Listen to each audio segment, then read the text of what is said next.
देहानितिकृषितमो बन्धमोक्षाश्च यस्मात् तस्य श्रीब्रह्मरुद्रप्रभृति सुरनरद्वीषशत्रुत्मकस्य विष्णोर्व्यस्ताः समस्ताः सकलगुणनिधिः सर्वदोषव्यपेतः पूर्णानन्दो अव्ययो यो गुरुरपि परमः चिन्तयेतं महान्तम्।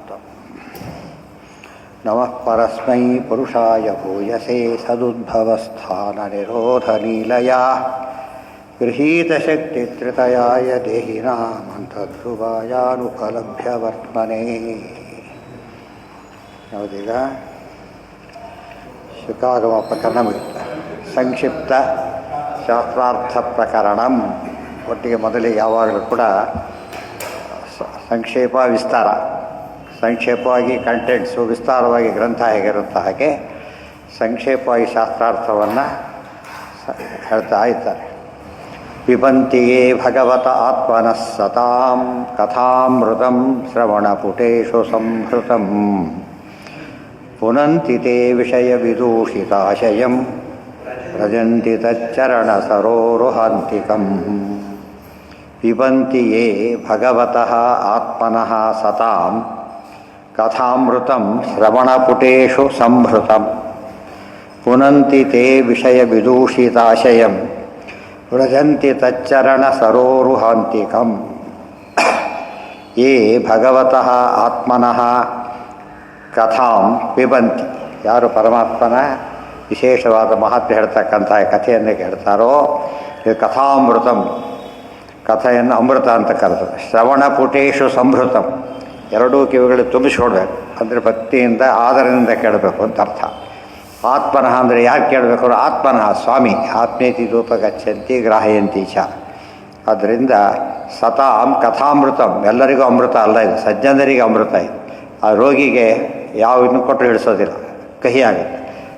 ಆರೋಗ್ಯವಂತನಿಗೆ ಹೇಗೆ ಸವಿಯಾಗುತ್ತೋ ಹಾಗೆ ಆರೋಗ್ಯ ಸರಿಯಾಗಿರೋದು ಅಂದ್ರೇನು? ಮನಃಪ್ರಸನ್ನತೆ, ಸಾತ್ವಿಕತೆ ಎಲ್ಲ ಇದ್ದರೆ ಸಾಧ್ಯ, ಇಲ್ಲವರೆ ಇಲ್ಲ. ಜ್ಞಾನಂ ಸದಾ ಪ್ರತಿನಿವೃತ್ತ ಪುನಂತಿತೆ ವಿಷಯ ವಿದೂಷಿತಾಶಯಂ. ಅದರ ಇಮಿಡಿಯೇಟ್ ಫಲ ಏನು ಅಂದರೆ ಕಿವಿಗೆ ಭಾರಿ ಅಮೃತಪ್ರಾಯವಾಗಿ ಆಪ್ಯಾಯಮಾನ. ಎರಡನೇದಾಗಿ ವಿಷಯ ವಿದೂಷಿತ ಆಶಯಂ, ಭೌತಿಕ ಸುಖಗಳತ್ತ ಹೋಗಿ ಮನಸ್ಸು ಕೆಟ್ಟೋಗಿರ್ತಕ್ಕಂಥ ಆಶಯ ಅಂದರೆ ಮನಸ್ಸನ್ನು ಪವಿತ್ರ ಮಾಡುತ್ತೆ. ದೇಹದ ನೀರಿನ ತೊಳೆಯ ಬರಸಿನಿಂದ ನೀರಿನ ತೊಳೆಯಕ್ಕೆ ಬರೋದಿಲ್ಲ, ಅದಕ್ಕೇನು ಬೇಕು? ಅದಕ್ಕೆ ತೀರ್ಥ. ಇದು ನೀರು, ಅದು ತೀರ್ಥ, ಅದಕ್ಕೆ ಶುದ್ಧವಾಗ್ತದೆ. ವ್ರಜಂತಿ ಫಲ ಏನು? ವ್ರಜಂತಿ ತಚ್ಚರಣ ಸರೋರುಹಾಂತಿಕಂ, ಕೇಳೋದಕ್ಕೆ ಇಂಪು, ಮನಸ್ಸಿಗೆ ಶುದ್ಧಿ, ಕೊನೆಗೆ ಮೋಕ್ಷ. ಮೂರನ್ನ ಕ್ರಮವಾಗಿ ಹೇಳಿರೋದ್ರಿಂದ ದೊಡ್ಡ ಸಾಧನೆ ಆಯಿತು. ಶ್ರವಣ ಮನನ, ಮನಸ್ಸಿಗೆ ಶುದ್ಧಿ, ಮನನ, ಮುಂದೆ ಹೋಗೋದೆಲ್ಲ ಧ್ಯಾನ ದರ್ಶನ, ಎರಡು ಸರಿ. ಅಂತಿಕಂ, ಹತ್ತಿರ ಹೋಗ್ತಾರೆ ಅಂದರೆ ಮುಕ್ತರಾಗ್ತಾರೆ ಅಂತ ಅರ್ಥ. ಇದು ಒಟ್ಟು ಶಾಸ್ತ್ರಾರ್ಥ ಒಟ್ಟಾಗಿ. ಅದೇ ಶ್ರವಣ ಮನಕ ಆನಂದವಿಯುವುದು, ಪವಜನಿತ ದುಃಖಗಳ ಕಳೆಯುವುದು, ವಿವಿಧ ಭೋಗಗಳ ಪರಂಗಳಲ್ಲಿತ್ತು ಸಲಹುವುದು. ಜ್ಞಾನಂ ಯದಾ ಪ್ರತಿನಿವೃತ್ತ ಗುಣೋರ್ಮಿ ಚಕ್ರಮಾತ್ಮ ಪ್ರಸಾದ ಉಭಯತ್ರ ಗುಣೇಶ್ವಸಂಗ ಕೈವಲ್ಯ ಸಂಭೃತ ಪಥ ಭಕ್ತಿಯೋಗ ಓ ನಿರ್ವೃತೋ ಹರಿಕಥಾಸು ರತಿಂ ನ ಕುರ್ಯಾತ್. ಈ ದೇವರ ಕಥೆ ಕೇಳೋದಕ್ಕೆ ಯಾರಿಗೆ ತಾನೇ ಆಸಕ್ತಿ ಬರೋದಿಲ್ಲ ಅಂತ ಹೇಳಿ ಅದನ್ನು ಕಾರಣ ಕೊಟ್ಟು ಹೇಳ್ತಾರೆ. ಆಸಕ್ತಿ ಬರಲೇಬೇಕು ಅಂತ ಅರ್ಥ. ಜ್ಞಾನಂ ಯದಾ ಪ್ರತಿನಿವೃತ್ತ ಗುಣೋರ್ಬಿಚಕ್ರಂ ಆತ್ಮಪ್ರಸಾದ ಉಭಯತ್ರ ಗುಣೇಶು ಅಸಂಗ ಕೈವಲ್ಯ ಸಂಭೃತ ಪಥ ತು ಅಥ ಭಕ್ತಿಯೋಗ ಯೋ ನಿರ್ವೃತಃ ಹರಿಕಥಾಸು ರತಿಂ ನ ಕುರ್ಯಾತ್. ಜ್ಞಾನಂ ಯದಾ ಪ್ರತಿನಿವೃತ್ತ ಗುಣೋರ್ಮಿ ಚಕ್ರ, ಗುಣೋರ್ಮಿಗಳು ಅಂದ್ರೇನು? ಸತ್ವಾದಿಗಳ ಚಕ್ರ. ಇದು ಕಳಿಸಿಬಿಡುತ್ತೆ. ಈ ಸಂಸಾರ ಚಕ್ರ ಅಂತ ಅದಕ್ಕೆ ಕರೀತಾರೆ, ಅಂದರೆ ಸುತ್ತಕೊಂಡು ಹೋಗ್ತಾ ಇರ್ತದೆ, ಅದು ಡೀಲಿಂಕ್ ಆಗುತ್ತೆ. ಅದರಿಂದ ಮನಃಪ್ರಸಾದ, ಮನಸ್ಸಿಗೆ ಪ್ರಸಾದತೆ ಪ್ರಸನ್ನತೆ, ಇದು ಭಾಳ ಇಂಪಾರ್ಟೆಂಟ್. ಇದು ಕೇಳಿದ ತಕ್ಷಣ ಮನಸ್ಸಿಗೆ ಪ್ರಸನ್ನತೆ ಬರುತ್ತೆ. ಉಭಯತ್ರ ಗುಣೇಶ್ವಸಂಗ, ಉಭಯತ್ರ ಹೊರಗೆ ಒಳಗೂ ಕೂಡ ಗುಣಗಳಲ್ಲಿ ಆಗ್ತೇ ಬರೋ ಗುಣಾತೀತರಾಗ್ತಾನೆ. 14ನೇ ಅಧ್ಯಾಯ ಗೀತೆಯಲ್ಲಿ ಹೇಳಿದ್ದು. ಕೈವಲ್ಯ ಸಂಭೃತ ಪಥ, ಕೈವಲ್ಯ ಅಂದರೆ ಮೋಕ್ಷ, ಅದಕ್ಕೋಸ್ಕರವಾಗಿ ಹೇಳಿದಾಗ ಸರಿಯಾದ ದಾರಿ ಇದು. ಇದಕ್ಕೆಲ್ಲ ಕಾರಣ ಏನು? ಭಕ್ತಿಯೋಗ. ಇದು ಜ್ಞಾನ ಭಕ್ತಿಯೋಗ. ಜ್ಞಾನದಿಂದ ಭಕ್ತಿ ಬಂದು ಅದು ಯೋಗವಾಗಿ ಇರತಕ್ಕಂಥ ದೊಡ್ಡ ಅವಕಾಶ ಇರಬೇಕಾದ್ರೆ ಕಹ ನಿರ್ವೃತಃ ಹರಿಕಥಾಸು ರತಿಂ ನ ಕುರ್ಯಾತ್. ಈ ಹರಿಕಥಾಸು ನಿರ್ವೃತ, ನಿವೃತ್ತ ಅಂದರೆ ತೃಪ್ತ, ಹರಿಕಥೆಯನ್ನು ಕೆಡ್ತಾ ಸುಖವಾಗಿ ಎಂಜಾಯ್ ಮಾಡ್ಕೊಂಡಿರೋವನಿಗೆ ಕಹ ರತಿಂ ನ ಕುರ್ಯಾತ್, ಯಾರಿಗೆ ತಾನು ಆಸಕ್ತಿ ಬರೋದಿಲ್ಲ, ಆಸಕ್ತಿ ಬಂದೇ ಬರುತ್ತೆ ಅಂತ ಅರ್ಥ. ಅಂದರೆ ಇದು ಸವಿ ಗೊತ್ತಾದ್ರೆ ಬಂತರ್ತೆ ಅದು ಏನಂತೂ ಗೊತ್ತಾಗಬೇಕು. ತುಂಬ ಜನ ಗೊತ್ತಿಲ್ಲದಿರೋದಕ್ಕೆ ಏನು ಕಾರಣ ಅಂದರೆ ಈ ಪ್ರಪಂಚ ಬಿಟ್ಟು ಬೇರೊಂದು ಪ್ರಪಂಚದ ಕಲ್ಪನೆ ಅವರಿಗಿಲ್ಲ. ಒಂದು ಸರ್ತಿ ಗೊತ್ತಾಯ್ತು ಅಂದರೆ ಏನು ಮಾಡ್ತಾರಾಗ ಬರೀ ತಿನ್ನೋನಿಗೆ ಒಂದು ದಿವಸ ಬಿಟ್ಟು ನೋಡಿ ಅದು ಅನುಭವ ಗೊತ್ತರೆ ಗೊತ್ತಾಗುತ್ತೆ. ಮೊದಲು ಬಿಡ್ಲಾರೇ ಶುರು ಮಾಡ್ತಾರೆ, ತಪ್ಪತ್ತು ನೋಡಿ ಬೇಡ ಅನ್ಸೋದು ಬಿಟ್ಟು ಅವಾಗ ಗೊತ್ತಾಗುತ್ತೆ. 15 ದಿವಸದ ಇದಕ್ಕಿಂತ ಇದರಲ್ಲಿ ಏನಿದೆ ಅದು ಶುದ್ಧಿ ಕೊಡೋ ಶಕ್ತಿ ಇದೆ ಅಂತ ಗೊತ್ತಾಗುತ್ತೆ ಅವನಿಗೆ. ನಿವೃತ್ತ ಶಾಸ್ತ್ರ ಇರೋದು ಅವ್ರಿಗೋಸ್ಕರನೇ. ಯಾರು ರುಚಿ ತಿಳಿದೇ ಬಿಟ್ಟಿರ್ತಾರೆ ಅವ್ರನ್ನ ಸನ್ಮಾರ್ಗದ ತರಲಿಕ್ಕೆ ಶಾಸ್ತ್ರ ಹೊರತು ದುಷ್ಟನ ಸನ್ಮಾರ್ಗಕ್ಕೆ ತರಕ್ಕಲ್ಲ. ಗೊತ್ತಾಯ್ತಾ? ಅವರು ಸ್ವರೂಪತ ಆದ್ದರಿಂದ ಏನು ಮಾಡಲು ಬರೋದಿಲ್ಲ ಅವರು. ಅದರಿಂದ ಉಪದೇಶ ಇತ್ಯಾದಿ ಮಾಡಬೇಕಾದ್ರೆ ಹೇಳಬೇಕಾದ್ರೆ ನಮಗೆ ಯಾರಿಗೆ ಮುಟ್ಲಿ ಅಂತ ಮನಸ್ಸಿನಲ್ಲಿರಬೇಕು ಅಂದರೆ ಯೋಗ್ಯರಿಗೆ ಮುಟ್ಟಬೇಕು ಅಂತಿರಬೇಕು ಹೊರತು ಉಳಿದವರಿಗೆಲ್ಲ ಮುಟ್ಟಬಾರದು. ಕೈವಲ್ಯ ಸಂಭೃತ ನಿರ್ವೃತ್ತ ತರ್ಷೈರುಪಗೀಯಮಾನಾತ್ ಭವೌಷಧಾತ್ ಶ್ರೋತೃ ಮನೋಭಿರಾಮಾತ್ ಕವುತ್ತಮ ಶ್ಲೋಕ ಗುಣಾನುವಾದಾತ್ ಉಮಾನ್ ವಿರಜ್ಯೇತ ವಿನಾ ಪಶುಘ್ನಾತ್. ಇದು ಯಾರಿಗೆ ತಾನೇ ಆಸಕ್ತಿ ಬರೋದಿಲ್ಲ ಅಂದರು, ಯಾರಿಗೆ ತಾನೇ ಇದ್ರ ಮೇಲೆ ವೈರಾಗ್ಯ ಬಂದಿತ್ತು, ಇದ್ರ ಮೇಲೆ ವೈರಾಗ್ಯ ಹೇಗೆ ಯಾರು ಬಂದಿತ್ತು ಅಂತ ಕೇಳಿದರೆ ನಿವೃತ್ತ ತರ್ಷೈಹಿ ಉಪಗೀಯಮಾನಾತ್ ಭವೌಷಧಾತ್ ಶ್ರೋತೃ ಮನೋಭಿರಾಮಾತ್. ಇಷ್ಟು ವಿಶೇಷಣಗಳು. ಕಹ ಉತ್ತಮ ಶ್ಲೋಕ ಗುಣಾನುವಾದಾತ್ ಪುಮಾನ್ ವಿರಜ್ಯೇತ ವಿನಾ ಪಶುಘ್ನಾತ್. ನಿವೃತ್ತ ತರ್ಷೈಹಿ ಉಪಗೀಯಮಾನಾತ್. ತರ್ಷ ಅಂದರೆ ಆಸೆ, ಹೇಳ್ತಕ್ಕಂಥ ಏನೋ ಒಂದು ಬೇಕು ಅಂತ ಅಪೇಕ್ಷೆ ಅಂತ ಹೇಳ್ತಾರೆ. ಅವಾಗ ಎಫೆಕ್ಟ್ ಆಗೋದಿಲ್ಲ ಕೇಳಿದವರಿಗೆ. ಅರ್ಥ ಆಯ್ತಾ? ಈಗ ಕೇಳಿದವನು ನಿಸ್ಪೃಹನಾಗಿದ್ದರೆ ಹೇಳಿದವನು ಕೇಳಿದವ್ರಿಗೆ ಏನಾಗುತ್ತೆ, ಆ ಒಂದು ಎಫೆಕ್ಟ್ ಕ್ರಿಯೇಟ್ ಆಗುತ್ತೆ. ಅವನಿಗೆ ಇಲ್ಲ ಅಂತ ಹೇಳಿದಾಗ ಬರೋದಿಲ್ಲ. ಅದಕ್ಕೆ ನಿವೃತ್ತ ತರ್ಷರು, ವಿಷಯ ಸುಖಗಳ ಬಗ್ಗೆ ಆಸಕ್ತಿ ಇಲ್ಲದೆ ಇರ್ತಕ್ಕಂಥ ಜನ ಇರುತ್ತೆ. ಇನ್ನೂ ಸಿಂಪಲಾಗಿ ಹೇಳೋದಾದರೆ ಪ್ರೇಯಸ್ಸಿನ ಬಗ್ಗೆ ಆಸಕ್ತಿ ಇಲ್ಲದೆ ಇದ್ದವ್ರು ಇರ್ತಾರಲ್ಲ ಅವ್ರು ಹೇಳಬೇಕು. ನಿವೃತ್ತ ಅವನೇ ರೋಗಿ, ಅವನೇ ಔಷಧಿ ಕೊಡ್ತಾನೆ ಅಂತಾರಲ್ಲ ಹಾಗೆ, ಅವನೇ ಪೇಷಂಟ್. ಹಾಗಾಗಬಾರ್ದು. ರೋಗಿ ಆರೋಗ್ಯ, ಪೇಷಂಟ್ ಆರೋಗ್ಯ ಕೆಟ್ಟಿರುತ್ತೆ, ವೈದ್ಯರಿಗೆ ಆರೋಗ್ಯ ಸರಿ ಇರುತ್ತೆ. ಅವನಿಗೆ ಮಾತ್ರ ಅವನು ಮಾಡ್ಲಿಕ್ಕೆ ಸಾಧ್ಯ, ಇಲ್ಲದವರು ಸಾಧ್ಯ ಇಲ್ಲ. ಸೀರಿಯಸ್ ಡಿಸೀಸ್ ಇದ್ದವ್ರು ಆಪ್ರೇಷನ್ ಮಾಡ್ತಾ ಕೂತ್ಕೊಂಡ್ರೆ ಗತಿ ಏನಾಗುತ್ತಾಗ ಏನು ಮಧ್ಯದಲ್ಲಿ ಕೆಟ್ಟ ಹಾಳು ಮಾಡೋಗ್ಬಿಡ ಸಾಧ್ಯ. ಅವ್ರು ಸರಿಯಾಗಿರ್ಬೇಕು. ನಿವೃತ್ತ ಇವರಿನ್ನೂ ಹ್ಯಾಂಗ್ ಮಾಡ್ತಾರಲ್ಲ ಕೊನೆಗೆ ಪೂರ್ತಿ ಹೆಲ್ತಿಯಾಗಿರ್ಬೇಕು ಅವನು. ಹ್ಯಾಂಗ್ ಮಾಡೋದಿಲ್ಲ ಅಂದರೆ ದುಃಖ ಅನುಭವ ಆಗಬೇಕು ಅವನಿಗೆ. ಅವ್ನು ಮಾಡಿದ ತಪ್ಪು ಅವನ ಶಿಕ್ಷೆ ಅಂತ ಗೊತ್ತಾಗಬೇಕು ಅವನಿಗೆ. ಇಲ್ಲ ಇನ್ಕಾಸ್ಟ್ ಎಲ್ಲರಿಗೂ ಅನಸ್ಥಿಸಿಯಾ ಕೊಟ್ಕೊಂಡು ಬಿಡ್ಬೋದು. ಅವ್ರಿಗೆ ಎಲ್ಲರೂ ಮರದಂಡೆ ತಯಾರಾಗಿಬಿಡ್ತಾರೆ. ಓಕೆ ಅಂತ ಹೇಳಿಬಿಡ್ತಾರೆ. ಹೇಗೂ ಸಹ ಮೊದಲೇ ಸತ್ರ ಆಯಿತು ಅಂತೇಳಿ. ಹಾಗಲ್ಲ, ಭಾವ ನೋವಿದೆ ಅಂತ ಗೊತ್ತಾಗಬೇಕು ಅವನಿಗೆ. ಅಕಸ್ಮಾತ್ ಫಿಕ್ಸ್ ಮಾಡಿದ ದಿವಸ ಅವ್ರು ಹೆಲ್ತ್ ಕೆಟ್ಟೋಗ್ತಾರೆ, ಪೋಸ್ಟ್ಪೋನ್ ಮಾಡಿಬಿಡ್ತಾರೆ ಇಮಿಡಿಯೇಟಾಗಿ. ಅದು ಸರಿ ಇರಬೇಕು ಅಂತೇಳಿ. ಅದಕ್ಕೋಸ್ಕರನೇ ಇವನಿಗೆ ನಿವೃತ್ತ ತರ್ಷೈರ್ ಉಪಗೀಯಮಾನ, ತರ್ಷ ಫಲಾಪೇಕ್ಷೆ ಒಟ್ಟಿನ ಮೇಲೆ. ಆಮೇಲೆ ಭವೌಷಧ, ಏನಿದು ಸಂಸಾರಕ್ಕೆ ಔಷಧಿ, ಪರಿಹಾರ ಮಾಡ್ತಕ್ಕಂಥ ಔಷಧಿಯಾಗಿದೆ. ಶ್ರೋತೃ ಮನೋಭಿರಾಮ, ತುಂಬ ಔಷಧಿ ಅಂದರೆ ಸಾಮಾನ್ಯ ಕಹಿ ಅಂತ ಜನಕ್ಕೆ ಗೊತ್ತಾಗ್ಬಿಟ್ಟಿರುತ್ತೆ. ಡಾಕ್ಟ್ರು ಬಂದರೆ ಮಕ್ಕಳು ಓವರಾಗಿ ಶುರು ಮಾಡಿರ್ತಾರೆ, ಗೊತ್ತಲ್ಲ. ಅವ್ರು ಇಂಜೆಕ್ಷನ್ ಕೇಳಿ ನೋಡಿರ್ತಾರೆ, ಕಹಿ ಔಷಧಿ ನೋಡಿರ್ತಾರೆ, ಗಾಬರಿ ಆಗ್ತಾರೆ. ಇದು ಹಾಗಲ್ಲ. ಶ್ರೋತೃ ಮನೋಭಿರಾಮ, ಶ್ರವಣ ಮನಕ್ಕೆ ಆನಂದವೀವುದು. ಕೇಳ್ತಿದ್ರೆ ಮುಂದೇನಾಗುತ್ತೆ ಬೇಡ, ತನ್ಮಯರಾಗಿಬಿಡ್ತಾರೆ, ಮೈ ಮರೆತು ಬಿಡ್ತಾರೆ. ಅಂತ ಒಂದು ವಿಶೇಷ ಶಕ್ತಿ ಇದಕ್ಕಿದೆ. ಇಂತಹ ಗ್ರಂಥವನ್ನು, ಇಂಥ ಭಗವಂತನ ಕಥೆಯನ್ನು ಉತ್ತಮ ಶ್ಲೋಕ ಗುಣಾನುವಾದ, ಇಂಥ ಏನು ಹೇಳುತ್ತೆ ಕಥೆ ಇದು, ಉತ್ತಮ ಶ್ಲೋಕನಾದ ಪರಮಾತ್ಮನ ಗುಣಗಳ ಅನುವಾದ ಮಾಡ್ತಾ ಇದೆ. ಗೊತ್ತಾಯ್ತಾ? ಯಾರು ಹೇಳಿದರೂ ಕೂಡ ಅದು ಅಲ್ಲಿ ಎಂಡ್ ಆಗಬೇಕು. ಇದನ್ನು ಕಹಾ ಪುಮಾನ್, ಯಾವ ಪುರುಷ ತಾನೇ ವಿರಜ್ಯೇತ, ಕೇಳೋದಕ್ಕೆ ಇಷ್ಟಪಡದಿರಲಾರ, ಕೇಳಿದ ಇದ್ರ ಬಗ್ಗೆ ಯಾವನ್ ತಾನೇ ವಿರಕ್ತಿ ಹೊಂದಿಯಾನು ಅಂತ ಅರ್ಥ. ದೇವರ ಕಥೆ ಬಗ್ಗೆ ಯಾರಿಗೂ ವಿರಕ್ತಿ ಬರೋದಕ್ಕೆ ಸಾಧ್ಯ ಇಲ್ಲ. ವಿನಾ ಪಶುಘ್ನಾತ್, ಯಾವನೊಂದು ಪಶುಘ್ನ ಅಂತ ಹೇಳಿದರೆ ಏನವನು ಯಜ್ಞಯಾಗಾದಿಗಳನ್ನು ಬಿಟ್ಟವನು, ಯಜ್ಞ ಪಶುವನ್ನು ಇದ್ದಾನಲ್ಲ, ತಿಳುವಳಿಕೆ ಇಲ್ಲದೆ ಮಾಡ್ತಾನಲ್ಲ, ಪಶುಘ್ನ ಮೀಮಾಂಸಕರು. ಅಂಥವ್ರನ್ನ ಬಿಟ್ಟು ಯಾರು ತಾನೇ ಬ್ರಹ್ಮಮೀಮಾಂಸೆ ಮಾಡೋದಿಲ್ಲ. ಕರ್ಮಮೀಮಾಂಸೆಯನ್ನು ಯಾರು ಮಾಡ್ತಾರೆ ಅಂಥವ್ರಿಗೆ ದುಡಿಸೋದಿಲ್ಲ. ಅದು ಸದ್ಯ ಫಲ ಬೇಕು ಒಬ್ಬರಿಗೆ ಇದು ಉಪಯೋಗ ಆಗೋದಿಲ್ಲ. ಯಾರಿಗೂ ಉಪಯೋಗ ಇದು? ಸ್ವಲ್ಪ ಕಾಯಬೇಕು. ಇವಾಗ ತೆಂಗಿನ ತೋಟ ನಡೆದಿಸೇ ಬರೋದಿಲ್ಲ, ಹಾಕಿದ ಮೇಲೆ ಎಷ್ಟೋ ವರ್ಷ ಕಾಯಬೇಕು. ಆಮೇಲೆ ಅದು ಕಲ್ಪವೃಕ್ಷನೇ, ಅವತ್ತೇ ತಿಂತಾರೆ ಇರೋ ಉಪಯೋಗ ಇದೆ. ಇವತ್ತು 4 ತಿಂಗಳಿಗೆ ಬಂದುಬಿಡುತ್ತೀವಲ್ಲ. ಚಾತುರ್ಮಾಸ್ಯ ಪೂರ್ತಿ ಮೊದಲು ಬಿತ್ತುತ್ತಾರೆ, ಮುಗಿಯೋತ್ತೆ ಬಂದಿರುತ್ತೆ. 4 ತಿಂಗಳಲ್ಲಿ ಜೋಳ ಶೇಂಗಾ ಎಲ್ಲ ಬಂದುಬಿಡುತ್ತೆ ಆಲ್ಮೋಸ್ಟ್. ಮುಂಗಾರು ಎಲ್ಲ ಹಾಗೆ ಬರೋದು ಹಾಗೆ. ಅದು 4 ತಿಂಗಳಿಗೆ ಅದು ಬರುತ್ತೆ. ಇವೆಲ್ಲ ಈಗ ಹಸಿ ಕಡಲೆ ಎಲ್ಲ ಬರುತ್ತೆ, ಚಿಕ್ಕ ಕಡಲೆ ಕಾಳು ಅವೆಲ್ಲ ಆಗ ಬರೋದು. ಆ ಟೈಮಿಗೆ ಬರ್ತಂತ ಇನ್ನೆಲ್ಲ ಯೋಚನೆ ಮಾಡಿದರೆ ಆ ರೀತಿ ಇದೆಲ್ಲ ಬರೋದಿಲ್ಲ. ಅದು ಬರುತ್ತೆ, ಬೇಗ ಹೋಗಿಬಿಡುತ್ತೆ. ಇದು ಲೇಟಾಗಿ ಬರೋದು ಭಾರಿ ದಿವಸ ಇರುತ್ತೆ, 100 ವರ್ಷ ಇರುತ್ತೆ ತೋಟ ಬಂದಮೇಲೆ. ಅದಕ್ಕೆ ಈ ತಿಥಿ ಐತಿ ಯಾರು ಕಾಯ್ಲಿಕ್ಕೆ ತಯಾರಿಲ್ಲ ಅವರು ಫಾಸ್ಟ್ ಫುಡ್ಡಿಗೆ ಇಷ್ಟಪಡೋರು ಊಟ ಮಾಡೋಕ್ಕಾಗೋದಿಲ್ಲ. ಅದು ಫಾಸ್ಟ್ ಫುಡ್ಡು ಎರಡನೇದಾಗಿ ಇದಕ್ಕೆ ರುಚಿನೇ ಕೆಡಿಸಿಬಿಡುತ್ತದೆ. ಆ್ಯಕ್ಚುಲಿ ಆರೋಗ್ಯ ಕೆಡಿಸಿದ್ರಿಂದ ನಿಧಾನ ಕಳ್ಕೊಂಡ್ಬಿಡ್ತಾರೆ. ಈ ಲೌಕಿಕ ಸುಖಗಳೆಲ್ಲ ಆ ರೀತಿ ಇದ್ದಾಗೆ. ಇವರೆಲ್ಲ ಡಾಕ್ಟರ್ ಪ್ರತಿನಿತ್ಯ ಹೇಳ್ತಾರೆ ಫಾಸ್ಟ್ ಫುಡ್ ತಿನ್ನಬೇಡಿ, ಫಾಸ್ಟ್ ಫುಡ್ ತಿನ್ನಬೇಡಿ ಹೇಳ್ತಾನೆ ಇರ್ತಾರೆ. ಅವರು ತಿಂತಿರ್ತಾರೆ ಸಾಮಾನ್ಯ ಹೇಳೋರು ಕೂಡ. ಅದೊಂದು ದೌರ್ಭಾಗ್ಯ ಅದು. ಅಂದರೆ ಇವೆಲ್ಲ ಯಾವ ಒತ್ತು ಹೇಳ್ತಾರೆ ಅಂದರೆ ಯಾರು ಇದು ಎಂಜಾಯ್ ಮಾಡ್ತಾರೆ ಅವ್ರಿಗೆ ಗೊತ್ತಿಲ್ಲ. ಗೊತ್ತಾದ ಮೇಲೆ ಮಾತ್ರ ಮೋಕ್ಷ ಸಿಕ್ಕಲಿ ಬಿಡಲಿ ಅವ್ರಿಗೆ ಇಷ್ಟ ಇಲ್ಲ. ಅದಕ್ಕೊಂದು ಮಾತು ಹೇಳ್ತಾರೆ, ನಮಗೆ ತಮಸ್ಸೆ ಬೇಕಾದ್ರೆ ಹಾಕು, ನರಕಕ್ಕೆ ಬೇಕಾದ್ರೆ ಕೇರೇ ಮಾಡೋದಿಲ್ಲ. ಅವು ನಿನ್ನ ಕಥೆ ಕೇಳೋ ಯೋಗ ಇರಬೇಕಷ್ಟೇ.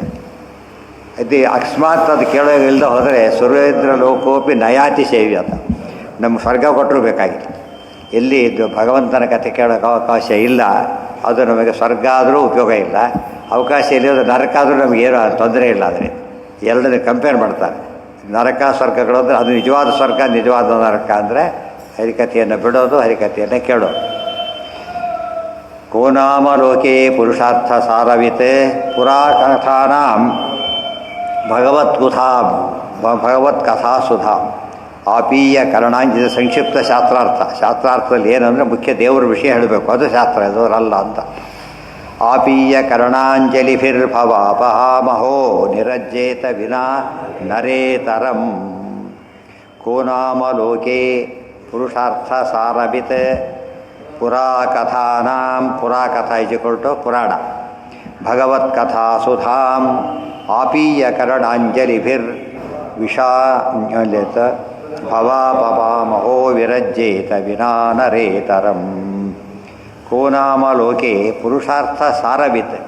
ಪುರುಷಾರ್ಥ ಸಾರ ಅಂದರೆ ವರ. ರಸೋ ಸಾರೋ ವರಶ್ಚೇತಿ ಸರ್ವೇ ಪರ್ಯಾಯವಾಚಕ. ಪುರುಷಾರ್ಥಗಳು ಯಾವುದು ಶ್ರೇಷ್ಠ ಅಂತ ಬಲ್ಲವನಿಗೆ ಇದು ಭಾರಿ ಹಿಡಿಸುತ್ತೆ ಅಂತ ಹೇಳ್ತಾರೆ. ಪುರುಷ ಯಾವುದು ಶ್ರೇಷ್ಠ ಅನ್ನೋದು ಇದು ಲೇಕಾಗುತ್ತೆ. ಇವತ್ತು ಲಾಂಗ್ ಜರ್ನಿ ಬಸ್ನ ಯಾವ ರಿಸರ್ವೇಷನ್ ಮಾಡ್ಸೋಕ್ಕೆ ಹೋಗೋದಿಲ್ಲ. ಯಾವುದು ಸಣ್ಣ ಪುಟ್ಟ ರಸ್ತೆ ಇರುತ್ತಲ್ಲ, ಈಗ BTS ರಿಸರ್ವ್ ಓಡಿಸೋಕೆ ಕುತ್ಕೊಂಡ್ಬಿಟ್ರೆ ಗೊತ್ತಾಯ್ತು, ರಿಸರ್ವೇಷನ್ ಕಟ್ಟಿ ಓಡಾಡ್ಬಿಡ್ಬೋದು ದಿವಸನೇ. ಅದು ಮಾಡೋದಿಲ್ಲ. ಲಾಂಗ್ ಜರ್ನಿಗೆ ಏನು ಮಾಡ್ತಾರೆ, ಮೊದಲೇ ಬಾಡಿ ಎಲ್ಲ ಕಾದಿಟ್ಕೊಂಡು ಕೆಲಸ ಮಾಡ್ತಾರೆ. ಅದಕ್ಕೆ ನಿಗಮ ಕೋನಾಮ ಲೋಕೆ ಪುರುಷಾರ್ಥ ಸಾರವಿತ್. ಪುರುಷಾರ್ಥದ ಇದು ಆಚಾರ ಕಟ್ಟಿ ಇಲ್ಲಿ ಕೊಟ್ಟಿಲ್ಲ, ಒಂದು ಕಡೆ ಕೊಟ್ಟಾಗ್ಬಿಟ್ಟಿದೆ ಸಾರ ಅಂತೇಳಿ. ಹರಿಕಥಾಮೃತ ಸಾರ. ಸಾರ ಅಂದ ತಕ್ಷಣ ಏನದು ಶ್ರೇಷ್ಠ ಅಂತ. ನಿಗಮಕ ಪುರಾಕಥಾನಾಂ ಭಗವತ್ಕಥಾಸುಧಾಂ. ಭಗವತ್ಕಥಾಸುಧ ಪುರಾಣ ಕಥಾ. ಪುರಾಣ ಕಥೆಗಳು ಎದ್ದು ಕಾಡತಕ್ಕಂಥ ಅಂಶ ಅಂದರೆ ಭಗವಂತನ ಕಥಾಮೃತ ಎದ್ದು ಕಾಡಿಸ್ತಾ ಇರ್ತದೆ. ಆಪೀಯ ಕರ್ಣಾಂಜಲಿಭಿರ್ಭವಾಪಹಾಂ. ಕರ್ಣ ಅಂತಕ್ಕಂಥ ಬೊಗಸೆ ತೊಗೋಬೇಕಾದ್ರೆ 2 ಬೊಗಸೆ ಕೈ ಜೋಡಿಸಿದ್ರೆ ಬೊಗಸೆ ಆಗುತ್ತೆ. 2 ಕಿವಿ ಒಂದು ಕಿವಿಲಿದು ಒಂದು ಕಿವಿಲಿಂದ ಹಾಕೊಂಡ್ಬಿಟ್ಟು ಒಂದು ಕೇಳೋಕ್ಕಾಗೋದಿಲ್ಲ. ಇಲ್ಲೇ ಸಿನಿಮಾ ಹಾಕೊಡೋದು, ಇಲ್ಲಿ ಭಾಗವತ ಕೇಳೋಕ್ಕೋರು ಸಾಧ್ಯ ಇಲ್ಲ. ಏನಾಗಬೇಕದು ಬೊಗಸೆ ಆಗಬೇಕಾದ್ರು ಸೇರಬೇಕು ಅಂತ ಅರ್ಥ. ಇವಾಗ ಕಿವಿ ಬೊಗಸೆಯಾಗಿ ಮಾಡೋಕ್ಕೆ ಬರುತ್ತೆ 2 ರೀತಿಯಲ್ಲಿ. ಕಿವಿ ಹೇಗಿದೆ ಅಂದರೆ ಹೀಗೆ ಪಾತ್ರೆ ಇದ್ದಾಗೆ ಇದೆ ಕಿವಿ. ಪಾತ್ರೆ ಇದ್ದಾಗೆ ನೋಡಿ ಸ್ವಲ್ಪ ಇಲ್ಲ ಇಲ್ಲಿ ಇದು ಕಥಾ ಅಮೃತ ತುಂಬಿಸ್ಕೊಳಕ್ಕಿದೆ. 2 ಕಿತ್ಗಳು ತುಂಬಿಸ್ಕೊಳ್ಬೇಡಿ ಅದರಲ್ಲಿ. ಒಂದು ಇದಕ್ಕೆ ಅಂತ 2 ಇಟ್ಕೊಳಕ್ಕೆ ಹೋಗಬೇಡಿ. ತದಲಂ ಬಹುಲೋಕ ವಿಚಿಂತನೆಯ ರವಣಂ ಕುರು ಮಾನಸ. ಅದೆಲ್ಲ ಒಂದು ಮಾತು ಅದಿಷ್ಟು ಬಂದೋಗ್ಬಿಡಿ. ಪಿಬತ ಭಾಗವತಂ ಮುಂದೆ ಆಪೀಯ ಕರ್ಣಾಂಜಲಿಭಿರ್ ಭವಾಪಹಾಂ. ಒಂದು ಕೈಲೇ ನೀರು ಜಾಸ್ತಿ ಬರೋದಿಲ್ಲ, ಕುಡ್ಲಕ್ಕೆ ಹೋದ್ರೆ ಏನಾಗುತ್ತೆ, ಆಚಮನ ಮಾಡೋದು 2 ಕೈಲಿ ಆಚಮನ ಮಾಡೋಕ್ಕೆ ಹೋಗಬಾರ್ದು. ಇಷ್ಟೇ ನೀರು ಕುಡಿಬೇಕಾದ್ರೆ ಬೊಗಸೆ ಹಿಡಿತಾರೆ. ಯಾಕಂದ್ರೆ ಏನಾಗುತ್ತೆ, ಅದು ಒಳ್ಳೆ ಫುಲ್ ಒಂದು ಲೋಟದಷ್ಟು ನೀರು ಹಿಡಿಸ್ತದೆ ಸರಿಯಾಗಿ ಹಿಡ್ಕೊಂಡ್ಬಿಟ್ರೆ. ಅನಿವಾರ್ಯವಲ್ಲದ ಹೊರತು ಅವಧೂತರ ಅಲ್ಲದ ಹೊರತು ಹಾಗೆ ಕುಡಿಬಾರ್ದು ಅಂತ ನಿಯಮ ಗೊತ್ತಾಯ್ತಾ. ಪಾತ್ರೆಯಲ್ಲೇ ಕುಡಿಬಾರ್ದು. ಆದರೆ ಅತ್ಯಾಪತ್ಕಾರದಲ್ಲಿ ದೋಷ ಇಲ್ಲ, ಅದು ಅನಿವಾರ್ಯ. ಪಿಬತ ಭಾಗವತಂ ಪಾಪೀಯ ಕರ್ಣಾಂಜಲಿಭಿರ್ಭವಾಪಹಾಂ. ಉಪಯೋಗ ಏನು ಅಂತ ಕೇಳಿದರೆ ಸಂಸಾರ ಪರಿಹಾರ ಮಾಡಿಬಿಡೋದು. ವಿರಜ್ಜೇತ ವಿನಾ ನರೇತರ. ಆದರೆ ಇಂಥವ್ರು ಇದನ್ನೆಲ್ಲ ಆಸಕ್ತಿ ಯಾವನು ಪಡೋದಿಲ್ಲ ಅಂದರೆ ನರೇತರ, ಮನುಷ್ಯನಲ್ಲದವನು ಅಂತ ಅರ್ಥ. ಮನುಷ್ಯನಲ್ಲದವನು ಪಶು ಅಂತ ಅರ್ಥ. ಭಗವದ್ಗೀತೆಯಲ್ಲೇ ಬರುತ್ತೆ ಹೇಳಬೇಕಾದ್ರೆ ಅವನು ಮನುಷ್ಯ, ಇಲ್ಲವರು ಪಶು ಆಗ್ತಾನೆ. ತಿಗಮಕಲ್ಪತರೋರ್ಗಲಿತಂ ಫಲಂ ಶುಕಮುಖಾದಮೃತದ್ರವ ಸಂಯುತಂ ಪಿಬತ ಭಾಗವತಂ ರಸಮಾಲಯಂ ಮುಹುರಹೋ ರಸಿಕಾ ಭುವಿ ಭಾವುಕಾಃ. ನಿಗಮಕಲ್ಪತರೋರ್ಗಲಿತಂ ಫಲಂ ಶುಕಮುಖಾತ್ ಅಮೃತದ್ರವ ಸಂಯುತಂ ಪಿಬತ ಭಾಗವತಂ ರಸಂ ಆಲಯಂ ಮುಹುಹು ಅಹೋ ರಸಿಕಾಃ ಭುವಿ ಭಾವುಕಾಃ. ಇದಕ್ಕೆ ಆಹ್ವಾನ ಕೊಡ್ತಾರೆ, ಇನ್ವಿಟೇಷನ್ ಕೊಡ್ತಾರಲ್ಲ ಹಾಗೆ, ಬನ್ನಿ ಇದು ಕೇಳಕ್ಕೆ ಬನ್ನಿ ಅಂತ ಕೇಳ್ತಾರೆ. ಏನಿದು? ನಿಗಮಕಲ್ಪತರೋರ್ಗಲಿತಂ ಫಲಂ. ನಿಗಮ ಅಂದರೆ ವೇದಗಳು, ಅದು ಕಲ್ಪ ವೃಕ್ಷ ಅದು, ಅದರಿಂದ ಬಂದಿರೋದು ಅಂದರೆ ವೇದ ಮೂಲ ಅಂತ ಅರ್ಥ. ಆ ಮರದಿಂದ ಬಂದ ಹಣ್ಣು ಅಂದರೆ ಏನರ್ಥ ಅದಕ್ಕೀಗ? ಈ ಮರ ಇದು ಈ ಹಣ್ಣಿಗೆ ಅದು ಮರ ಆಶ್ರಯ ಮತ್ತು ವೇದಿಕ್, ಇದು ವೇದ ಬೇಸ್ಡ್ ಫಿಲಾಸಫಿ. ಆದ್ದರಿಂದ ಇದನ್ನು ಅಪೌರುಷೇಯವಾದ್ದರಿಂದ ಏನಿಲ್ಲ ಇದರೊಳಗೆ, ದೋಷ ಇಲ್ಲವೇ ಇಲ್ಲ.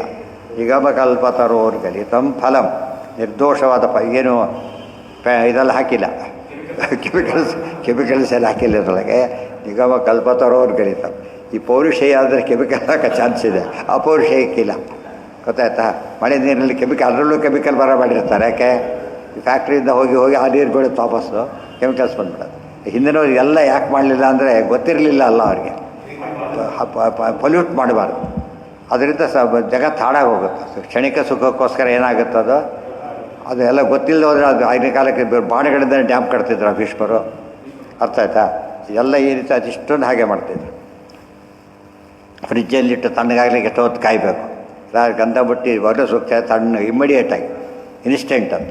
ಫ್ರಿಜ್ಜಲ್ಲಿ ಇಟ್ಟ ತಕ್ಷಣ ತಣ್ಣಗಾಗಲಿಲ್ಲ, ಇಟ್ ಟೇಕ್ಸ್ ಟೈಮ್. ಅದು ಫಾಸ್ಟಾಗಿ ಮಾಡ್ಲಿಕ್ಕೆ ಬರುತ್ತೆ, ಸೇಫಾಗಿ ಮಾಡಿ ಬರುತ್ತೆ, ಬಿಡಿದವ್ರು ಕಾಪಿ ಮಾಡ್ಲಿಕ್ಕೆ ಬರೋದಿಲ್ಲ. ವಿಶಿಷ್ಟವಾದ ವಿದ್ಯೆ. ನಿಗಮಕಲ್ಪತರೋರ್ಗಲಿತಂ ಫಲಂ ಶುಕಮುಖಾತ್ ಅಮೃತದ್ರವ ಸಂಯುತಂ. ಇದು ರುಚಿ ಹೇಗಿದೆ? ಇದು ಅಪೌರುಷೇಯ, ಆದರೆ ಪೌರುಷೇಯ ಆಯ್ತು ಈಗ. ಶುಕಮುಖಾತ್ ಅಮೃತದ್, ಇದು ಪೌರುಷೇಯ ಗ್ರಂಥನೇ, ಆದರೆ ಅದರ ಮೇಲೆ ಅವಲಂಬಿತವಾಗಿದೆ. ಅದಕ್ಕೆ ತದ್ಗೃಹೀತತ್ವ ತತ್ವ ನಿರ್ಣಯ ಗೊತ್ತಿದ್ದರೆ ಅರ್ಥ ಆಗುತ್ತೆ. ಸೊ ಅಮೃತದ್ರವ ಸಂಯುತಂ, ಅದರ ವಿಶೇಷ ಅಂದರೆ ಕಲ್ಪವೃಕ್ಷದ ಎಳ್ನೀರು. ಕಲ್ಪವೃಕ್ಷದಿಂದ ಬರೋ ಸಿಗೋದು ಯಾವುದು?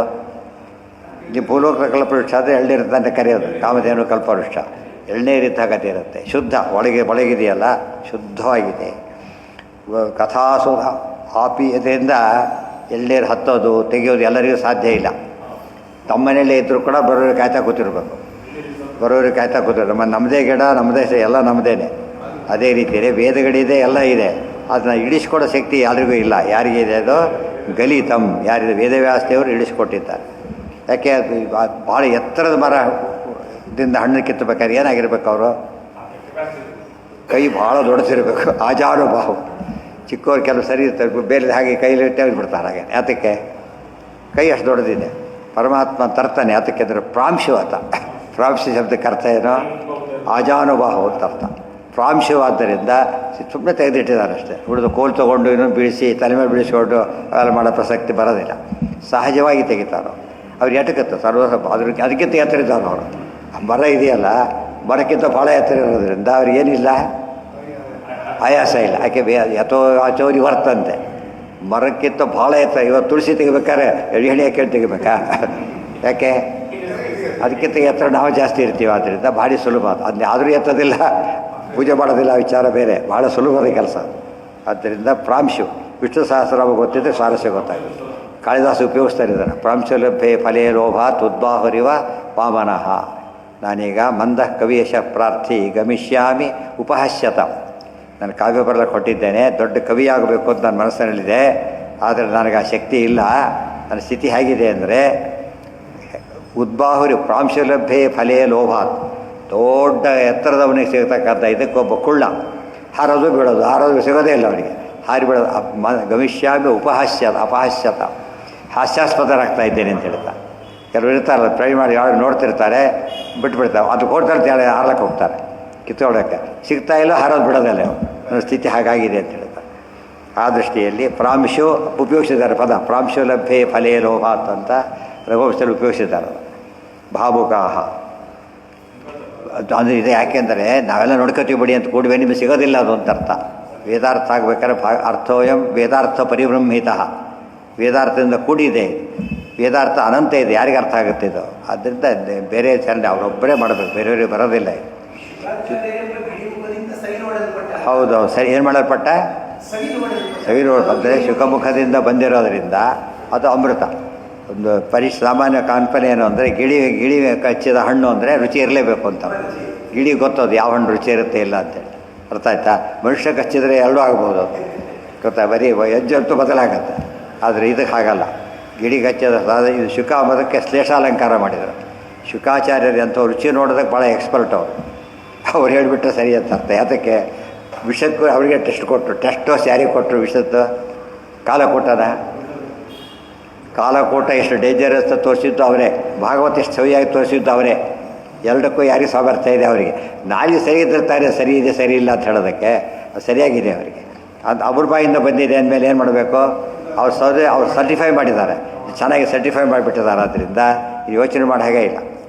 ಕಥಾಮೃತ ಅದು ಅಮೃತ ದ್ರವ ಸಂಯುತಂ. ಅದಕ್ಕೆ ಇನ್ನೊಂದು ಅರ್ಥ, ಹರಿಯ ಮಹಿಮೆ ಇದೆ ಮತ್ತೆ ಹೇಳಿದ್ದಾರೆ.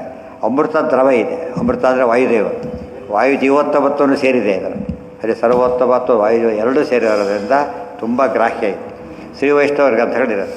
ಹರಿಮಹಿಮೆ ಭಾರಿ ಹೇಳ್ತಾರೆ. ವಾಯುದೇವ್ರ ಹೆಸರು ಕೂಡ ಹೇಳೋದಿಲ್ಲ, ವಾಯುದೇವ್ರ ಪ್ರಸ್ತಾಪನೆ ಮಾಡೋದಿಲ್ಲ.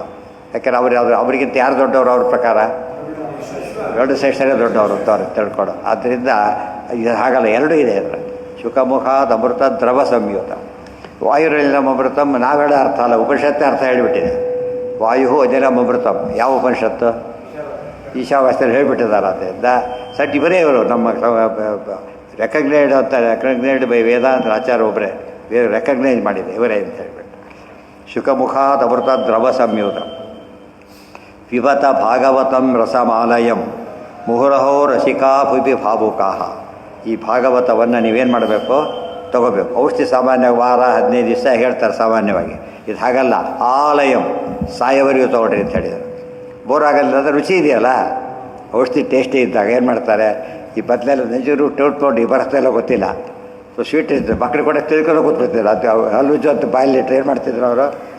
ತಿರ್ಲಕ್ಕೆ ಶುರು ಮಾಡಿಬಿಡ್ತಿದ್ರು. ಯಾಕೆ ಎಷ್ಟೋ ದಿನ ಮಾಡಿದ್ದು ನೋಡಿದೆ. ಎಷ್ಟು ನೋಡಿ, ಇಲ್ಲ ಸಾಕ್ಷಿ ಇದ್ದಾರೆ, ಯೋಚನೆ ಇಲ್ಲ. ಆದ್ದರಿಂದ ಅದು ಅಲ್ಪುಡಿ ಅಂಬೋದಕ್ಕಿಂತ ಬಿಸ್ಕತ್ನ ತಿಳ್ಕೊಂಡ್ಬಿಡ್ತಿದ್ರು. ಇದು ಹಾಗಿದೆ, ಇದು ಯೋಚನೆ ಮಾಡಬೇಡಿ. ಅಮೃತದ ಭಾರಿ ರುಚಿಯಾಗಿದೆ. ಅದನ್ನು ಸಾಯವರಿಗೆ ಎಷ್ಟು ದಿವಸ ಬೇಕಾದ್ರೆ ತೊಗೊಳ್ತಾರೆ. ಅದು ಇಲ್ಲ, ಅಲ್ಲಿ ಮುಗ್ದಿಲ್ಲ. ಅದು ಇನ್ನೂ ಕೂಡ ಆಲಯ ಸಾಯವರಿಗೆ ಕೇಳ್ರಿ ಅಂತ ಅರ್ಥ. ಅಂದರೆ ಒಂದು ಜನ್ಮ ಆಗುತ್ತೆ ಅರ್ಥ. ಸಾಯವರಿಗೆ ಕೇಳ್ರಿ ಅದು ಹಾಗಲ್ಲ. ಲಿಂಗಭಂಗವಾಗೋವರೆಗೂ ಕೇಳಿ ಅದೇನರ್ಥ? ಲಿಂಗಭಂಗ ಅದೇನು? ಅಪರೋಕ್ಷ ಜ್ಞಾನ ಬರೆಯುವುದು ಮುಕ್ತಿಗೆ ಹೋಗೋವರೆಗೂ ಕೇಳಿ. ಅಲ್ಲಿಗೂ ಸಾಕ. ಇಲ್ಲ ಮುಕ್ತಿಗೆ ಹೋದ್ಮೇಲೂ ಕೇಳಿ. ಆಲಯಂ ಆ ಶಬ್ದ ಕೇಳ ಅಪ್ಟು ಅಂತ ಒಂದು ಇನ್ಕ್ಲೂಸಿವ್. ಮತ್ತು 12th ಲಾಸ್ಟ್ ಡೇಟ್ ಅಂತ ಕೇಳಿದ್ರೆ ಎರಡು ಅರ್ಥ. ಏನಾಗ್ಬೋದು? 11th last date, 12th last date ಅಂದರೆ ಬಿಫೋರ್ 1 ಡೇ. ಕೆಲವು ಸರ್ತೆ 12th ಈವ್ನಿಂಗ್ 5 o'clockವರೆಗೂ ಬರುತ್ತೆ. ಅಪ್ ಟು ಅಪ್ ಎರಡು ಆಗ್ಬೋದು. ಆದ್ದರಿಂದ ಎರಡು ಅರ್ಥ ಬರೋದ್ರಿಂದ ಏನು ಮಾಡಬೇಕು? ಮುಕ್ತಿಗೆ ಹೋದ ಮೇಲೂ ಕೂಡ ಕೇಳಬೇಕು ಭಾಗವತನ. ಅಲ್ಲೂ ಕೂಡ ಇದ್ದೇ ಇದೆ. ಅಲ್ಲಿ ವೇದ ಪುರಾಣ ಬೇಕಾದ ಸಾರಾಮಕ್ಕೆ ಬೇರೆ ಕೆಲಸ ಇಲ್ಲ, ಒಂದೇ ಕೆಲಸ ಅಲ್ಲಿ. ಅದು ತುಂಬ ರುಚಿಕರವಾದ್ದರಿಂದ ಸುಖದ ಇನ್ನೂ ಭಾರಿ ಸುಖ ಕೊಡುತ್ತೆ. ಯಾವಾಗಲೂ ವಿಷಯ ಹೇಳೋ ವಿಷಯ ಅರ್ಥ ಆಗ್ತಿದ್ದರೆ, ಇನ್ವಾಲ್ವ್ಮೆಂಟ್ ಬಂದಾಗ ಅರ್ಥ ಆಗ್ತಿದ್ರೆ ಬರೋದಿಲ್ಲ. ಅಲ್ಲಿ ಅರ್ಥ ಆಗುತ್ತೆ. ಆದ್ದರಿಂದ ಅವ್ರಿಗೆ ಖುಷಿ ಪಡ್ತಾರೆ. ಇಲ್ಲಾದರೆ ಕಲಿತು ಮುಂದೆ ಮಾಡಿ ಸ್ಟೇಜ್ ಹೊರಬೇಕು. ಇಲ್ಲೆಲ್ಲ ಅದು ಫುಲ್ಲಿ ಪ್ರಿಪೇರ್ಡ್ ಅವರೀಗ. ದಿಗವಕಲ್ಪತರೋರ್ ಗರಿತಂ ಫಲಂ ಶುಕಮುಖಾದ ಮೃತ ದ್ರವ ಸಂಯುತಂ ಪಿಬತ ಭಾಗವತಂ ರಸಮ. ಇದು ಫಲಂ ಅಂತ ಯಾತಕ್ಕೆ ಹೇಳಿದ್ರೆ ಗೊತ್ತಾ? ಇದು ಫಲ ಅಂದರೆ ಮೋಕ್ಷ ಕೊಡೋ ಗ್ರಂಥ ಇದು. ಈ ಸ್ವರ್ಗ ಅಂದರೆ ಪುಷ್ಪ. ಎಲ್ಲಿ ಬಂದಿದೆ? ಯಾಮಿಮಾಂ ಪುಷ್ಪಿತಾಂ ವಾಚಂ ಭಗವದ್ಗೀತೆಯಲ್ಲೇ ಬಂದಿದೆ. ಇದು ಹಣ್ಣಿನ ಮರನ ಹೂವಿನ ಮರ ಅಂತ ತಿಳ್ಕೊಬಾರ್ದು. ಅವಾಗ ಏನಾಗುತ್ತೆ? ಮಾವಿನ ಚಿಗುರು ನೋಡೋ ಭಾರಿ ಚೆನ್ನಾಗಿ ಕಾಣಿಸ್ತು. ಮಾವಿನ ಚಿಗುರು ಬಿಟ್ಬಿಟ್ಟಾಗ ಚೆನ್ನಾಗಿ ಎಲ್ಲ ಕಟ್ ಮಾಡಿ ಹಾಕಿಬಿಟ್ರೆ ಆ ಕಡೆ ಹೂವು ಉಪಯೋಗಕ್ಕೆ ಬರೋದಿಲ್ಲ. ಅದು ಹೂವು ಉಪಯೋಗಕ್ಕೆ ಬರೋದಿಲ್ಲ, ಹಣ್ಣು ಸಿಗಲಿಲ್ಲ, ಹಾಗಾಗಿಬಿಡತ್ತೆ. ಅದಕ್ಕೇನು ಮಾಡಬಾರ್ದು? ಹಣ್ಣಿನ ಫಲ ಹಣ್ಣು ಬಿಡೋವರೆಗೂ ಕಾಯ್ಬೇಕು ನಾವು. ಇದಕ್ಕೆ ಉಪಯೋಗಿಸ್ಬಾರ್ದು. ಅದಕ್ಕೇನೆ ಜ್ಞಾನಿಗಳು ಯಾತಕ್ಕೆ ನೌಕೆ ಫಲ ಕೆಡೋದಿಲ್ಲ ಅಂದರೆ, ಉಪಯೋಗಿಸ್ಬಿಟ್ರೆ ಮೋಕ್ಷ ಮಿಸ್ ಆಗುತ್ತೆ. ಅದೇ ಬೆಳೆದು ಮುಂದೆ ಹೋಗ್ಬೇಕು. ಮುಂದೆ ಹೆಜ್ಜೆ ಅದು. ಇಲ್ಲಿ ಹೋಗೋದಿಲ್ಲ ಅಂದರೆ ಆಗೋದಿಲ್ಲ. ಆದ್ದರಿಂದ ಬಿಟ್ಬಿಡ್ಬೇಕು. ಎಲ್ಲೆಲ್ಲೋ ಹಿಡಿದುಬಿಟ್ರೆ ಮತ್ತೆ ಹಚ್ಚೋದಿಲ್ಲ ಅವರು. ಪಿಬತ ಭಾಗವತಂ ರಸಮ ಅಲಯಂ ಮುಹುರಹೋ ರಸಿಕಾ ಭುವಿ ಭಾವುಕಾಹ. ಇದು ಎಲ್ಲರಿಗೂ ಆಹ್ವಾನ ಅಲ್ಲ ಇದು. ಭುವಿ ಅಂತ ಹೇಳಿದರೆ ಯಾತಕ್ಕೆ ಗೊತ್ತಾ? ನರಜನ್ಮ ಬಂದಾಗ ನಾಲಿಗೆ ಇರುವಾಗ ಕರ್ಮಭುವಿ ಭಾರತ ನಾಮಖಂಡೆ ಸಾಧನ ಸೇರಿ ಎಲ್ಲ ಮಾಡಿ ಕೊನೆಗೆ ನಾವು ಸತ್ಮೇಲೆ ಮಾಡ್ತೀವಿ ಅಂದರೆ ಅವಕಾಶ ರಿಟೈರ್ ಆದಮೇಲೆ ಕೆಲಸಕ್ಕೆ ಸೇರೋಕ್ಕಾಗತ್ತಾ? ಕೆಲಸ ಮಾಡ್ತಾನೆ ಸಾಧ್ಯ ಇಲ್ಲ. ಅದಕ್ಕೆ ಭುವಿ ಶಬ್ದಕ್ಕೆ ಭೂಲೋಕಕ್ಕೆ ಏನಂತ ಹೆಸರು? ಸಾಧನ ಶರೀರ ಇದೆ, ಸಾಧನ ಭೂಮಿ. ಆದ್ದರಿಂದ ಇಲ್ಲಿ ಮಾಡಬೇಕೆ ಹೊರತು ಆಮೇಲಲ್ಲ. ಅಂದರೆ ಈ ದೇಹ ಆಗಬೇಕು, ಈ ಜನ್ಮ ಆಗಬೇಕು, ಈ ಜಾಗ ಆಗಬೇಕು, ಈ ಗ್ರಂಥ ಆಗಬೇಕು, ಎಲ್ಲ ಆಗೋದು ನಂಬರ್ 1. ಪರೀಕ್ಷೆ ಹೊರಗೆ ಹೋಗಿ ಆಮೇಲೆ ಬರೀತೀವಿ, ಮನೆ ನಿಧಾನ ಬರಿಬೋದು ನಾವು ಅಂತ ಹೇಳಿದ್ರೆ ಇಲ್ಲ, ಬರ್ಕೋತಾನೆ ಇರ್ಬೋದು ಹೊರತು ಪಾಸ್ ಆಗಲ್ಲ. ಅಲ್ಲೇ ಬರಿಬೇಕು, ಕೊಟ್ಟ ಜಾಗದಲ್ಲೇ ಬರಿಬೇಕು. ಅದು ಅಸೈನ್ ಮಾಡಿದ ಜಾಗ ಆಗಬೇಕು. ದೇವರು ಅಸೈನ್ ಮಾಡಿದ ನಮಗೀಗ ಸಾಧನ ಭೂಮಿ ಅಂತೇಳಿ. ನಾವು ಬಿಟ್ಟು ಹೋಗಿ ಬದಿ ಎದ್ದೋದಾಗ ಆಗಿಬಿಡೋದು. ಪರೀಕ್ಷೆ ಕೂತಾರೆ ಎದ್ದೋಗ್ಬಿಟ್ಟು ಮತ್ತೆ ಒಳಗೆ ಬಿಡೋದಿಲ್ಲ ಅವರು. ಸಕಾರಣವಾಗಿದ್ದರೆ ಬಿಡ್ತಾರೆ, ಇಲ್ದವರು ಬಿಡೋದಿಲ್ಲ. ನಿಗಮತರ್ಪತರು ಗಲಿತಂ ಫಲಂ ಶುಕಮುಖಾದನುತಂ ಸಂಯುತಂ ಪಿಬತ ಭಾಗವತಂ. ಶುಕಮುಖಾತ್ಕೋ ಅಮೃತ ದ್ರವ ಹೇಗೆ ಬರುತ್ತೆ? ಶುಕಾಚಾರ ತಿಂದಿರುತ್ತೆ. ಮುಂದಿನ ಪ್ರಶ್ನೆ, ತಿಂದು ರುಚಿ ನೋಡಿ ಶುಕಾಚಾರ. ಅಮೃತ ದ್ರವ ಅಂತ ಹೇಗೆ ಹೇಳ್ತೀರಿ? ಅವ್ರು ವಿಷಯನೂ ಹೇಳಲಿಲ್ವಾ ಕಹಿ ಇದೆ ಅಂತೇಳಿ ಅಂತ ಕೇಳಿದರೆ, ಅವ್ರು ಅಮೃತ ದ್ರವ ಸಂಯುಕ್ತ ಅಂದರೆ ವಾಯುದೇವರ ಆವೇಶ ಇದೆ ಅವರಲ್ಲಿ.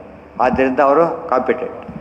ವಾಯುದೇವರ ಆಕಾರ ಒಬ್ಬ ವ್ಯಕ್ತಿ ಬೇರೆ, ಒಬ್ಬ ಇದು ಬೇರೆ, ಡೆಪ್ಯೂಟಿ ಬೇರೆ. ಡೆಪ್ಯೂಟಿ ಏನಾಗಿದ್ದಾರೆ ಅವನು ಸರ್ಕಾರ ಒಪ್ಪಿ ಕಳಿಸಿದೆ ಡೆಪ್ಯೂಟಿ ಅಂತೇಳಿ, ಅದು ಆವೇಶ ಅಂದರೆ ಹಾಗರ್ಥ. ಅವರೇ ಬಂದ ಇಂಡಿವಿಜುವಲ್ ಅವರು, ಯಾರು ಸುಮ್ಮನೆ ಎಲೆಕ್ಟ್ರಿಷಿಯನ್ ಮನೆ ಮುಂದೆ ಯಾರು ಕೇರ್ ಮಾಡೋದಿಲ್ಲ. ಡೆಪ್ಯೂಟಿ ಅವನು ಕೆಲಸ ಮೀಟರ್ ಲೀಡರಾಗಿ ಬಂದಾಗ ಭಾರಿ ಸ್ವಾಗತ ಪಡ್ತಾರೆ. ಆದ್ದರಿಂದ ಅಮೃತ ದ್ರವ ಸಂಯುತ ವಿಭತ ಇನ್ನೊಂದು ಅರ್ಥ. ಇದನ್ನು ಹಾಗೆ ಕುಡಿಬೇಡಿ, ಅಮೃತ ದ್ರವ ಸೇರಿಸ್ಕೊಂಡು ಕುಡೀರಿ, ಭಾಗವತ ತಾತ್ಪರ್ಯ ಸೇರಿಸ್ಕೊಂಡು ಕುಡೀರಿ ಅಂತ ಅರ್ಥ ಆಯ್ತಾ? ಈಗ ಕೆಲವು ಔಷಧಿ ಕೊಡ್ಬೇಕಾದ್ರೆ ಜೇನುತುಪ್ಪದಲ್ಲಿ ಶುಂಠಿ ಪುಡಿ ತೊಗೊಳ್ಳಿ ಅಂತಾರಲ್ಲ, ಹಾಗೆ ಜೇನುತುಪ್ಪ ವರ್ಕ್ ಮಾಡುತ್ತೆ. ರುಚಿ ಅಷ್ಟೇ ಅಲ್ಲ, ಜೇನುತುಪ್ಪದಿಂದ ಔಷಧಿ ಅದು. ಎರಡು ಕಂಬೈನ್ ಆದಾಗ ಹೊಸ ಸಿದ್ಧಿ ಕೊಡುತ್ತೆ. ಹಾಗೆ ತೊಗೊಂಡ್ರೆ ವರ್ಕ್ ಕೊಡಲ್ಲ. ಅದು ರುಚಿಗಿಚಿ ಪ್ರಶ್ನೆಗಿಂತ ಹೆಚ್ಚಾಗಿ ಅದು ಎಫಿಷಿಯನ್ಸಿ ಜಾಸ್ತಿ ಆಗಬೇಕಾದ್ರೆ ಸೇರಿಸ್ಬೇಕು. ಅಮೃತ ದ್ರವ ಸಮೇತ ಯಥಾಭವತಿ ತಥಾ ಮಾಡಿಕೊಂಡು ಕುಡೀರಿ. ಅವಾಗ ನೀವು ಆಲಯ ಕುಡಿತಾ ಇರ್ಬೋದು. ಯಾಕಂದರೆ ಅಮೃತ ಅವರ ಆಲಯ ಇರ್ತಾರೆ, ಅದರಿಂದ ಸರಿ ಹೋಗುತ್ತೆ. ಪಿಬತ ಭಾಗವತಂ ರಸಮಾಲಯಂ. ಹಣ್ಣು ಅಂದ್ರೆ ರಸ ಕುಡೀರಿ ಅಂತ ಹೇಳಿದ್ರು. ಹಣ್ಣೊಂದು ರಸ ಕುಡೀರಿ ಅಂತ ಹೇಳಿದ್ರಿಂದ, ರಸ ಕುಡೀರಿ ಅಂದರೆ ಏನು? ಶಬ್ದಗಳೆಲ್ಲ ಕಬ್ಬಿದ್ದಾಗೆ, ಅರ್ಥ ರಸ ಇದ್ದ ಹಾಗೆ. ಶಬ್ದ ನೆಕ್ಕತ್ತು ಕೂತ್ಕೊಂಡ್ರೆ ಹಲ್ಲು ಬರೀ ಎಂದು ಸಿಗೋದಿಲ್ಲ. ಒಳಗೆ ಹೋಗಬೇಕು. ಅರ್ಥ ಎಲ್ಲಿರುತ್ತೆ? ಶಬ್ದದ ಒಳಗಿರುತ್ತೆ. ಈ ಕಬ್ಬಿನ ಒಂದು ಕೋಲಿನ ಒಳಗಡೆ ರಸ ಇರುತ್ತಲ್ಲ, ಹಾಗೆ ನೀವು ಅದನ್ನೇನು ಮಾಡಬೇಕು? ಒಳಗೆ ಎಂಟರ್ ಆಗಬೇಕು. ಯಾರು ಹೇಳಿದ್ರು ಸಮುದ್ರದಲ್ಲಿ ರಥ ಇರುತ್ತೆ ಅಂತ ಹೇಳಿದರು. ಗೋಡಿತಿರೋದೊಳಗೆ ಹೊರಟುಬಿಟ್ಟು ಅಂತ ಹೇಳುತ್ತೆ. ಏನಿಲ್ಲ, ಸುಸ್ತಾಗಿ ನೀರು ಕೊಳ್ಳೋಕೆ ಹೋದರೆ ಅದು ಕೂಡ ಉಪ್ಪು ಭಯ. ಯಾರೋ ಸುಳ್ಳು ಹೇಳಿದ್ರು ತಿಳ್ಕೊಂಬಿಟ್ಟ. ಯಾರು ಇನ್ನೊಬ್ರು ಹೇಳ್ದ, ಒಳಗಿದ್ದು ಎದ್ಕೊಂಡು ಹೋಗೋನು, ಹೊತ್ಕೊಂಬಂದಿದ್ರೆ ಮುತ್ತುಗಳು. ಒಳಗೆ ಹೋಗಬೇಕು ಅಂತ ಅರ್ಥ. ಶಾಸ್ತ್ರ ಸಮುದ್ರ ಆದ್ದರಿಂದ ಒಳಗೆ ರಥಗಳಿರುತ್ತೆ. ಮೇಲೆ ಉಪ್ಪೇ ಅದು. ಮೊದಲೇ ದಿವಸ ಸೆಕೆಂಡ್ ಪಾಠಕ್ಕೆ ಬರೋಲ್ಲ. ಫಸ್ಟ್ ಆ್ಯಂಡ್ ಲಾಸ್ಟ್ ಬಂದವರು ಇದ್ದಾರೆ, ದಿವಸ ಬರೋದಿಲ್ಲ. ಹಾಗೆ ಏನಿದೆ ಉಪಯೋಗ ಇಲ್ಲ ಅಂತ ಹೋಗಿಬಿಡ್ತಾರೆ. ಉಪ್ಪು ನೀರು ಕುಡ್ಲಿಕ್ಕೆ ಬರೋಲ್ಲ, ಇದು ಮಾಡಿ ಏನೂ ಬರೋದಿಲ್ಲ. ಒಳ್ಳೆ ರಥ ಇಟ್ಕೊಂಡಿದೆ. ಈ ಅರ್ಥದಲ್ಲಿ ಪ್ರತಿಯೊಬ್ಬರು ಕೂಡ ಏನು ಮಾಡಬೇಕು? ಅಮೃತ ದ್ರವ ಸಂಯುತ ಮಾಡಿಕೊಂಡಾಗ ಸಮಸ್ಯೆ ಬರೋದಿಲ್ಲ. ಪಿಬತ. ಮತ್ತು ಯಾರು ಕೇಳಬೇಕು? ಇಬ್ಬರು, ಭಾವುಕಾಹ ರಸಿಕಾಹ. ಭಾವುಕರಾಗಬೇಕು. ಭಾವುಕರ ಅರ್ಥ ಇಲ್ಲಿ ಬರೆಯೋದಿಲ್ಲ, ಬಂದು ಬರೀತಾರೆ. ಭಾವೋ ಭಕ್ತಿ ಸಮೋದಿಷ್ಟ ತದ್ವಾನ್ ಭಾವುಕ ಉಚ್ಯತೆ. ಭಕ್ತರು ಕೇಳಬೇಕು, ಅವ್ರದ್ದು ಯಾರು ಕೇಳಾಗಿಲ್ಲ. ಇದು ಉಳಿದವರಿಗೆ ಅರ್ಥ ಆಗೋದಿಲ್ಲ. ಆ ಫೀಲ್ಡಲ್ಲಿ ಮೆಡಿಕಲ್ ಕಾನ್ಫರೆನ್ಸಿಗೆ ಉಳಿದವ್ರು ಏನು ಅರ್ಥ ಆಗೋದು? ಏನೂ ಅರ್ಥ ಆಗಲ್ಲ. ಇದು ಭಕ್ತಿ ಇದ್ದವ್ರು ಮಾತ್ರ ಕೇಳೋದು. ರಸಿಕಾಹ ಜೊತೆಗೆ ಅಲ್ಲ, ಅದೇ ಅದಕ್ಕೇ ಹೇಳಿದ್ದು. ಶಾಸ್ತ್ರದಲ್ಲಿ ಭಾವುಕ ಅಂದರೆ ಎಮೋಷನಲ್ ಅಲ್ಲ. ಎಮೋಷನಲ್ ಪರ್ಸನ್ಸ್ ಕೇಳಿ ಅಂತ ಹೇಳಿದರೆ ಮೋಸ ಆಗಿಬಿಡುತ್ತೆ. ಅದು ಮೋಸ. ಎಮೋಷನ್ ಹಿಡಿದ ಮೇಲೆ ಅಯ್ಯೋ ಯಾರೋ ಎಮೋಷನಲ್ ಬಂತು, ಒಂದು ಇದೆಲ್ಲ ನಡೆದಿದೆ. ಅದು ಯಾರೋ ಉಪನ್ಯಾಸ ಮಾಡಿದ್ರು, ಖುಷಿ ಆಯಿತು, ಬಂಗಾರ ಸರ ಹಾಕಿಬಿಟ್ರು, ಮನೆಗೆ ಬೈದರು, ಬದೀತಿ ಆಯಿತು, ವಾಪಸ್ ಕೊಡೋಕ್ಕೆಲ್ಲ ಕೊಡೋದಿಲ್ಲ, ಊರಿಗೆ ಹೊರಟಾಯ್ತು ಅವರಾಗಲಿ. ಎಮೋಷನ್ ಅದು ಗೊತ್ತಾಯ್ತಾ? ಎಷ್ಟೋ ಸರ್ತಿ ಕನ್ವರ್ಟ್ ಮಾಡೋರು ಟೆಕ್ನಿಕ್ ಉಪಯೋಗಿಸ್ತಾರೆ. ಏನೋ ಮಾಡೋದು ಬಿಡೋದಲ್ಲ. ಮದುವೆ ನಾನು ಸೇರ್ಕೊಂಡ್ಬಿಡ್ತೀನಿ ಅಂದ್ಬಿಡ್ತಾ. ಅದಲ್ಲ ಇದು. ಭಕ್ತಿ ಇದ್ದವ್ರು ಕೇಳಬೇಕು, ಉಳಿದವ್ರು ಭಕ್ತಿ ಹಿಂದೆ ಜ್ಞಾನ ಇರಬೇಕು. ಭಕ್ತಿ ಇಲ್ಲದೆ ಹೋದ್ರೆ ಅಲ್ಲ ಅದು. ರಸಿಕಾಹ ಜೊತೆಗೇನಿದೆ? ರಸ ಅಂದರೆ ವಿಷ್ಣು. ವೈಷ್ಣವರಾಗಿರಬೇಕು. ವೈಷ್ಣವರಾಗಿ ಅಂದರೆ ಯಾವುದೋ ದೇವತೆ ಭಕ್ತರಾದರೆ ಇದು ಸ್ವಾರಸ್ಯ ಇರೋದಿಲ್ಲ. ವಿಷ್ಣು ಭಕ್ತರಾಗಿ ಕೇಳಬೇಕಿದೆ. ರಸೋ ವೈಸ ಉಪನಿಷತ್ತಿನ ಮಾತೇ ಅದು. ದೇವರಿಗೆ ರಸ ಅಂತ ಕರೀತಾರೆ. ಆ ರಸ ಅಂದರೆ ಪರಮಾತ್ಮನೇ. ಸಹ ಅಂತ ಹೇಳಿಬಿಟ್ಟು ರಸಹ ಸಹ ಅಂತ ಹೇಳಿದರೆ, ಸಹ ಯಾರು? ಭಗವಂತನೇ. ಹಿ ಹೆಚ್ಚು ಕ್ಯಾಪಿಟಲ್ ಹಾಕಿದರೆ ಹಿ ಅಂದರೆ ದೇವರು ಅಂತ. ಹಿ ನೋಸ್ ಅಂದರೆ ಯಾವನೋ ನೋಸಲ್ಲ. ಹಿ ಗಾಡ್ ಓನ್ಲಿ ನೋಸ್ ಅಂತ ಅರ್ಥ. ಗೊತ್ತಾಯ್ತಾ? ಉಳಿದವರಲ್ಲ ಅಲ್ಲ. ಮಧ್ಯ ಬಂದರೂ ಹೆಚ್ಚಿಗೆ ಕ್ಯಾಪಿಟಲ್ ಹಾಕ್ಬೇಕಾದ್ರೆ, ಇವರಿಗೆ ಮಧ್ಯ ಬಂದರೆ ಹಾಕಬಾರ್ದು, ಸ್ಟಾರ್ಟಿಂಗ್ನಲ್ಲಿ ಹಾಕ್ಬೋದು ಅಂತ. ಮಧ್ಯ ಹೆಚ್ಚು ಹಿ ಅಂತ ಬಂದರೆ ಅದು ಕ್ಯಾಪಿಟಲ್ ಹಾಕಾಗಿಲ್ಲ, ಇದು ಸ್ಮಾಲ್ ಲೆಟರ್ ಹಾಕ್ಬೇಕಾದ್ರೆ. ಆ ದೃಷ್ಟಿಯಿಂದ ದೇವರು ವಿಷ್ಣು ಭಕ್ತರಾದವರು ಇದನ್ನು ಕೇಳಿ ಎಂಜಾಯ್ ಮಾಡಿ. ಅಹೋ ಅಂತ ಪದ ಉಪಯೋಗಿಸಿ. ಅಹೋ ಅನ್ನೋ ಪದಕ್ಕೂ ಸ್ವಾರಸ್ಯ ಇದೆ. ಅಹೋ ಅಂದರೆ ಆ ಅಂದರೆ ಒಂದು, ಹಾ ಅಂದರೆ 8 ಅಕ್ಷರಿ, ಯಾರಲಾವಶೇಷ ಸಹ 8 ಅಂದರೆ 18 ತಾಸು ಕೇಳ್ರಿ, 6 ತಾಸು ಮಲಗಬಹುದು ಅಂತ ಅರ್ಥ. ವರ್ಕಿಂಗ್ ಅವರ್ಸ್ ಶಾಸ್ತ್ರ ಪ್ರಕಾರ ವೈದ್ಯರು ಹೇಳೋದು 6 ತಾಸು ನಿದ್ದೆ ಮಾಡ್ಬೋದು ಅಂತ ಹೇಳಿ, 6 ಅವರ್ಸ್. ಇನ್ನು 18 ತಾಸು ಎದ್ದಿರ್ಬೇಕಂತ ಆಗಲಿಲ್ಲ. ಹಾಂ, ಯಾಕೆ ರಿವರ್ಸ್ ಯಾಕೆ ಹೇಳಿ? ಹಾಗೇನಿಲ್ಲ, ಒಂದಾದರೆ ಮಾಡ್ಬೋದು, ಹಾಗೆ ಒಂದರೆ ಹಾಗೆ ಹೇಳ್ಬೋದು. ಅಂಕಾನ ಮಮತೋಗತಿ ಯಾವಾಗ ಅರ್ಥ ಈ ಕಡೆ ಬರುತ್ತೋ ಆ ಕಡೆ ಬರುತ್ತೋ ನೋಡ್ಬೇಕಾದ್ರೆ ನೋಡಿಬಿಟ್ಟು ಮಾಡಬೇಕು. ನಾರಾಯಣ ಹಾಗೆ ಹೇಳ್ರಿ, ಮೋನೇ ದಾಸ ಪ್ರಪ್ರಕ್ಷಿ ಉಲ್ಟಾ ಹೇಳ್ರಿ ಅಂತ ಹೇಳ್ತಾ. ಎಲ್ಲದೂ ಒಂದೇ ರೀತಿ ಅರ್ಥ ಮಾಡಬಾರ್ದು. ಅದಕ್ಕೆ ಹೀಗೂ ತೊಗೊಳ್ಬೋದು, ಹಾಗೂ ತೊಗೊಳ್ಬೋದು. ಹೀಗಾಗಿ ಇದು 81 ಆಗಿಬಿಡುತ್ತೆ, ಪಜಿತಿ ಆಗುತ್ತಾಗ. ಪಜಿತಿ 81 ಗಂಟೆ ಹೊಲಕ್ಕೆ ಬರುತ್ತಾ? ದಿವಸಕ್ಕೆ 81 ಗಂಟೆ ಇಲ್ಲ, ಅದರಿಂದ ಇಲ್ಲ. ಅದಕ್ಕೆ 18 ತಾಸು ಕೇಳಿ ಅಂದರೆ ಬೇರೆ ಕೆಲಸ ಬಿಟ್ಟಿದೆ. ಎದ್ದಾಗೆಲ್ಲ ಕೇಳಿ, ಎಚ್ಚರ ಇದ್ದದೆ ಕೇಳಿ ಅಂತ. ಶ್ರವಣಾದಿವಿನಾನೈವ ಕ್ಷಣಂ ತಿಷ್ಟೇದಪಿ ಕ್ವಚಿತ್. ಆಮೇಲೆ ಅತ್ಯಶಕ್ಯೇತರಿದ್ರಾದು ಪುನರೇವ ಸಮಭ್ಯಾಸ. ಎಚ್ಚರ ತಕ್ಷಣ ಕೇಳಿಬಿಡಿ. 18 ಅವರ್ಸ್ ಅಂಬೋದು ಭಾರಿ ಐಡಿಯಲ್ ಅದು. ಇವರು ಲೌಕಿಕನೇ 18 ಮಾಡಿ ಅಂತ ಹೇಳ್ತಿದ್ದಾರೆ ಈಗ. ಹತ್ತಾನೆ ಅದು ಬೇರೆ ಏನು ಕೆಲಸ ಮಾಡಬೇಕು ಪಾಪ. 18 ಬೇರೆ ಕೆಲಸನೇ ಮಾಡ್ತಾ ಕೂತ್ಕೊಂಡ್ರೆ ಬೇರೆ ಕೆಲಸ ಇರೋದಿಲ್ವಾ? ಅದು ನೋಡೋದು ಹಾಸ್ಯಾಸ್ಪದ. ಗೊತ್ತಾಯ್ತಲ್ಲ, ಸ್ಟ್ರೇನ್ ಆಗುತ್ತೆ. ಈ ಕೆಲಸನೂ ಕೆಡುತ್ತೆ. 18 ತಾಸು ಕೆಲಸ ವರ್ಕ್ ಮಾಡಿದರೆ ಈ ಕೆಲಸನೂ ಕೆಡುತ್ತೆ, ಬೇರೆ ಕೆಲಸ ಆಗೋದೇ ಇಲ್ಲ. ಹಾಗೆ ಮಾಡಬಾರ್ದು. ಅದಕ್ಕೆ ಅಲ್ಲ, ಅದು ಆ ಮಾತಿಗೆ ಅರ್ಥನೇ ಇಲ್ಲ. ಅರ್ಥ ಆಯ್ತು. ಅದನ್ನ ಹೇಳೋರು ಬೇರೆ ಕೆಲಸದ ಯೋಚನೆ ಮಾಡಬೇಕು. ಮನೆ ಮಠ ಇಲ್ದವ್ರು ಮಾಡೋ ಹಾಗೆ ಉಳಿದವ್ರು ಮಾಡೋಕ್ಕೆ ಬರೋದಿಲ್ಲ. ಹಾಗೆಲ್ಲ ಇವತ್ತೆಲ್ಲ ಊಟಕ್ಕೂ ಟೈಮ್ ಇಲ್ಲ. ಆ ಲೆಕ್ಕದಲ್ಲಿ ಗೊತ್ತಾಯ್ತಾರೆ ನಿಮಗೆ. ಬಡಿಸಿ ತಕ್ಷಣ ಇದ್ದು ಬಿಡಿ, ಎಕ್ಸ್ಟ್ರಾ ಬಿಡಿ, ಏನು ಮಾಡ್ತಾರೆ ಅದು ವೇಸ್ಟು, ಇವ್ರು ಹಸಿವು. ಹಾಗೆಲ್ಲ ಮಾಡೋಕ್ಕೆ ಬರೋಲ್ಲ. 9 ನೀವು 18 ಅವರ್ ಎದ್ದೀರಿ, ಆದರೆ ಎಲ್ಲ ಕೆಲಸನೂ ಸೇರಬೇಕಾದ್ರಲ್ಲಿ ಉಳಿದಂತೆ ವಿಶ್ರಾಂತಿ ತಗೊಳ್ಳಿ. ಅದು ಸರಿಯಾದ ಅರ್ಥನೇ ಹೊರತು ಇದೆಲ್ಲ ಮಾಡೋಕ್ಕಾಗತ್ತಾ? ಡ್ರೈವ್ ಮಾಡೋನಿಗೆ ನೀನು ಗೇರ್ ಹಾಕೋದಕ್ಕೂ ಟೈಮ್ ಕೊಡದೆ ಹೋದರೆ 18 ತಾಸು ಡ್ರೈವೇ ಮಾಡ್ಬೇಕು. ನೀನು ಇದನ್ನೇ ಬ್ರೇಕ್ ಹಾಕ್ಬಾರ್ದು, ಮಣ್ಣು ಹಾಕ್ಬಾರ್ದು ಅಂತ ಕೇಳಿದ್ರೆ ಆಕ್ಸಿಡೆಂಟ್ ಮಾಡ್ತಾರೆ ಅಷ್ಟೇ. ಹಾಗೆ ಮಾಡಬಾರ್ದು. ಇದನ್ನು ಹಾಗೆ ಮಾಡ್ಬೋದು, ಶಾಸ್ತ್ರನ ಹಾಗೆ ಮಾಡ್ಬೋದು, ಏನು ತಪ್ಪಿಲ್ಲ. ಇದು ಯಾಕೆಂದರೆ ಫುಲ್ ಟೈಮ್ ಇದು. ಪರಮ ಜೀವ ವೆಂಟಿಲೇಟರ್ನಲ್ಲಿ ಪೂರ್ತಿ 24 ಅವರ್ಸ್ ಹಾಕಿರ್ತಾರಲ್ಲ, ಹಾಗೆ ಹಾಕ್ಬೋದು. ಬೇರೆ ರೀತಿ ಹಾಕ್ಲಿಕ್ಕೆ ಬರೋಲ್ಲ. ಅದು ಬೇರೆ. ಅದು ಇದಕ್ಕೆ ಸಪೋರ್ಟ್ ಇರುತ್ತೆ. ದೇವತೆಗಳು ಇನ್ವಾಲ್ವ್ ಆಗಿಬಿಡ್ತಾರೆ. ಇಂದ್ರಿಯಾಭಿಮಾನಿ ದೇವತೆಗಳೆಲ್ಲ ಹರಿಭಕ್ತರಾದ್ದರಿಂದ ಅವರೆಲ್ಲರೂ ಸೇರ್ಕೊಂಡ್ಬಿಡ್ತಾರೆ. ಅದಕ್ಕೆ ಸೇರಲ್ಲ ಅವರು. ಯಾಕೆ ಲೌಕಿಕ ನಮಗೆ ಸಂಬಂಧಪಟ್ಟಿಲ್ಲ ಅಂತ ಹೇಳ್ತಾರೆ. ಯಾವಾಗಲೂ ದೇವ್ರ ಕಥೆ ಹೇಳ್ಬೇಕಾದ್ರೆ ಯಾತಕ್ಕೆ ಏಕಾಗ್ರತೆ ಆಮೇಲೆ ಬೇಗ ಬರುತ್ತೆ ಅಂದರೆ ದೇವತೆಗಳು ಅವ್ರು ಇಂದ್ರಿಯ ಬೇಕಾದೇ ಕೆಲಸ ಅದು. ಆದ್ದರಿಂದ ಅವರು ವರ್ಗಾವಣೆ ಮಾಡಿಬಿಡ್ತಾರೆ. ಡಿಸ್ಟರ್ಬೆನ್ಸ್ ಬರೋದಿಲ್ಲ. ಮೊದಲು ಕಷ್ಟ, ಆಮೇಲೆ ಕಷ್ಟ ಆಗೋದೇ ಇಲ್ಲ. ಶೃಣ್ವನ್ ಗೃಣನ್ ಒಟ್ಟೇನಾಯಿತು? ನಿಗಮಕಲ್ಪತರೋರ್ ಗಲಿತಂ ಫಲಂ ಶುಕಮುಖಾದ ಮೃತ. ಆಚಾರ್ಯ ಇವತ್ತಿಗೆ ಅರ್ಥ ಹೇಳಬೇಕಾದ್ರೆ ಒಂದು ಭಾಗವತ ತಾತ್ಪರ್ಯ, ಬೇರೆ ಕಡೆ ಎಲ್ಲ ಸೇರಿಸಿ ಅರ್ಥ ಹೇಳಿದ. ಗೀತಾ ಭಾಷ್ಯ ತಾತ್ಪರ್ಯ ಎಲ್ಲ ಓದಬೇಕು. ಅದು ಎಲ್ಲ ಸೇರಿ ಭಾಗವತ ತಾತ್ಪರ್ಯ ಆಗುತ್ತೆ. ಎಲ್ಲ ಏನಾಯ್ತು ಬರ್ತಾ ಇಲ್ವಾ? ಅವರಿಗೆ ನಮಗೇನಿಲ್ಲ.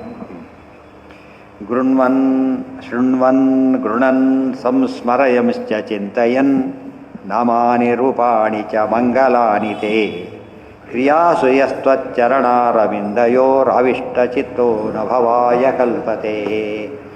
ಶೃಣ್ವನ್ ಗೃಣನ್ ಸಂಸ್ಮರಯನ್ ಚ ಚಿಂತಯನ್ ನಾಮಾನಿ ರೂಪಾಣಿ ಚ ಮಂಗಲಾನಿ ತೇ ಕ್ರಿಯಾಸು ಯಸ್ತಃ ತ್ವಚ್ಚರಣಾರವಿಂದಯೋಃ ಆವಿಷ್ಟಚಿತ್ತಃ ನ ಭವಾಯ ಕಲ್ಪತೆ. ಶೃಣ್ವನ್ ನೋಡಿ, ಮೊದಲು ಶ್ರವಣ. ಸ್ಟಾರ್ಟಿಂಗ್ ಶುರುವಾಗದೆ ಸಾಧನೆ ಎಲ್ಲಿಂದ ಆಗಬೇಕು? ಶ್ರವಣದಿಂದ ಶುರುವಾಗಬೇಕು. ಶೃಣ್ವನ್ ಗೃಣನ್ ಹೇಳಬೇಕು, ಆಮೇಲೆ ಕೇಳಬೇಕು, ಹೇಳಬೇಕು. ಸಂಸ್ಮರಯನ್ ಜ್ಞಾಪಿಸ್ಕೋತಾ ಇರಬೇಕು ಅದನ್ನೇನೆ. ಚಿಂತೆಯನ್ ಅರ್ಥದ ಚಿಂತನೆ ಮಾಡಬೇಕು. ಒಟ್ಟು 4 ಮಾಡಬೇಕು. 4 ಮಾಡೇ ಮಾಡ್ತಾರೆ ಜನ.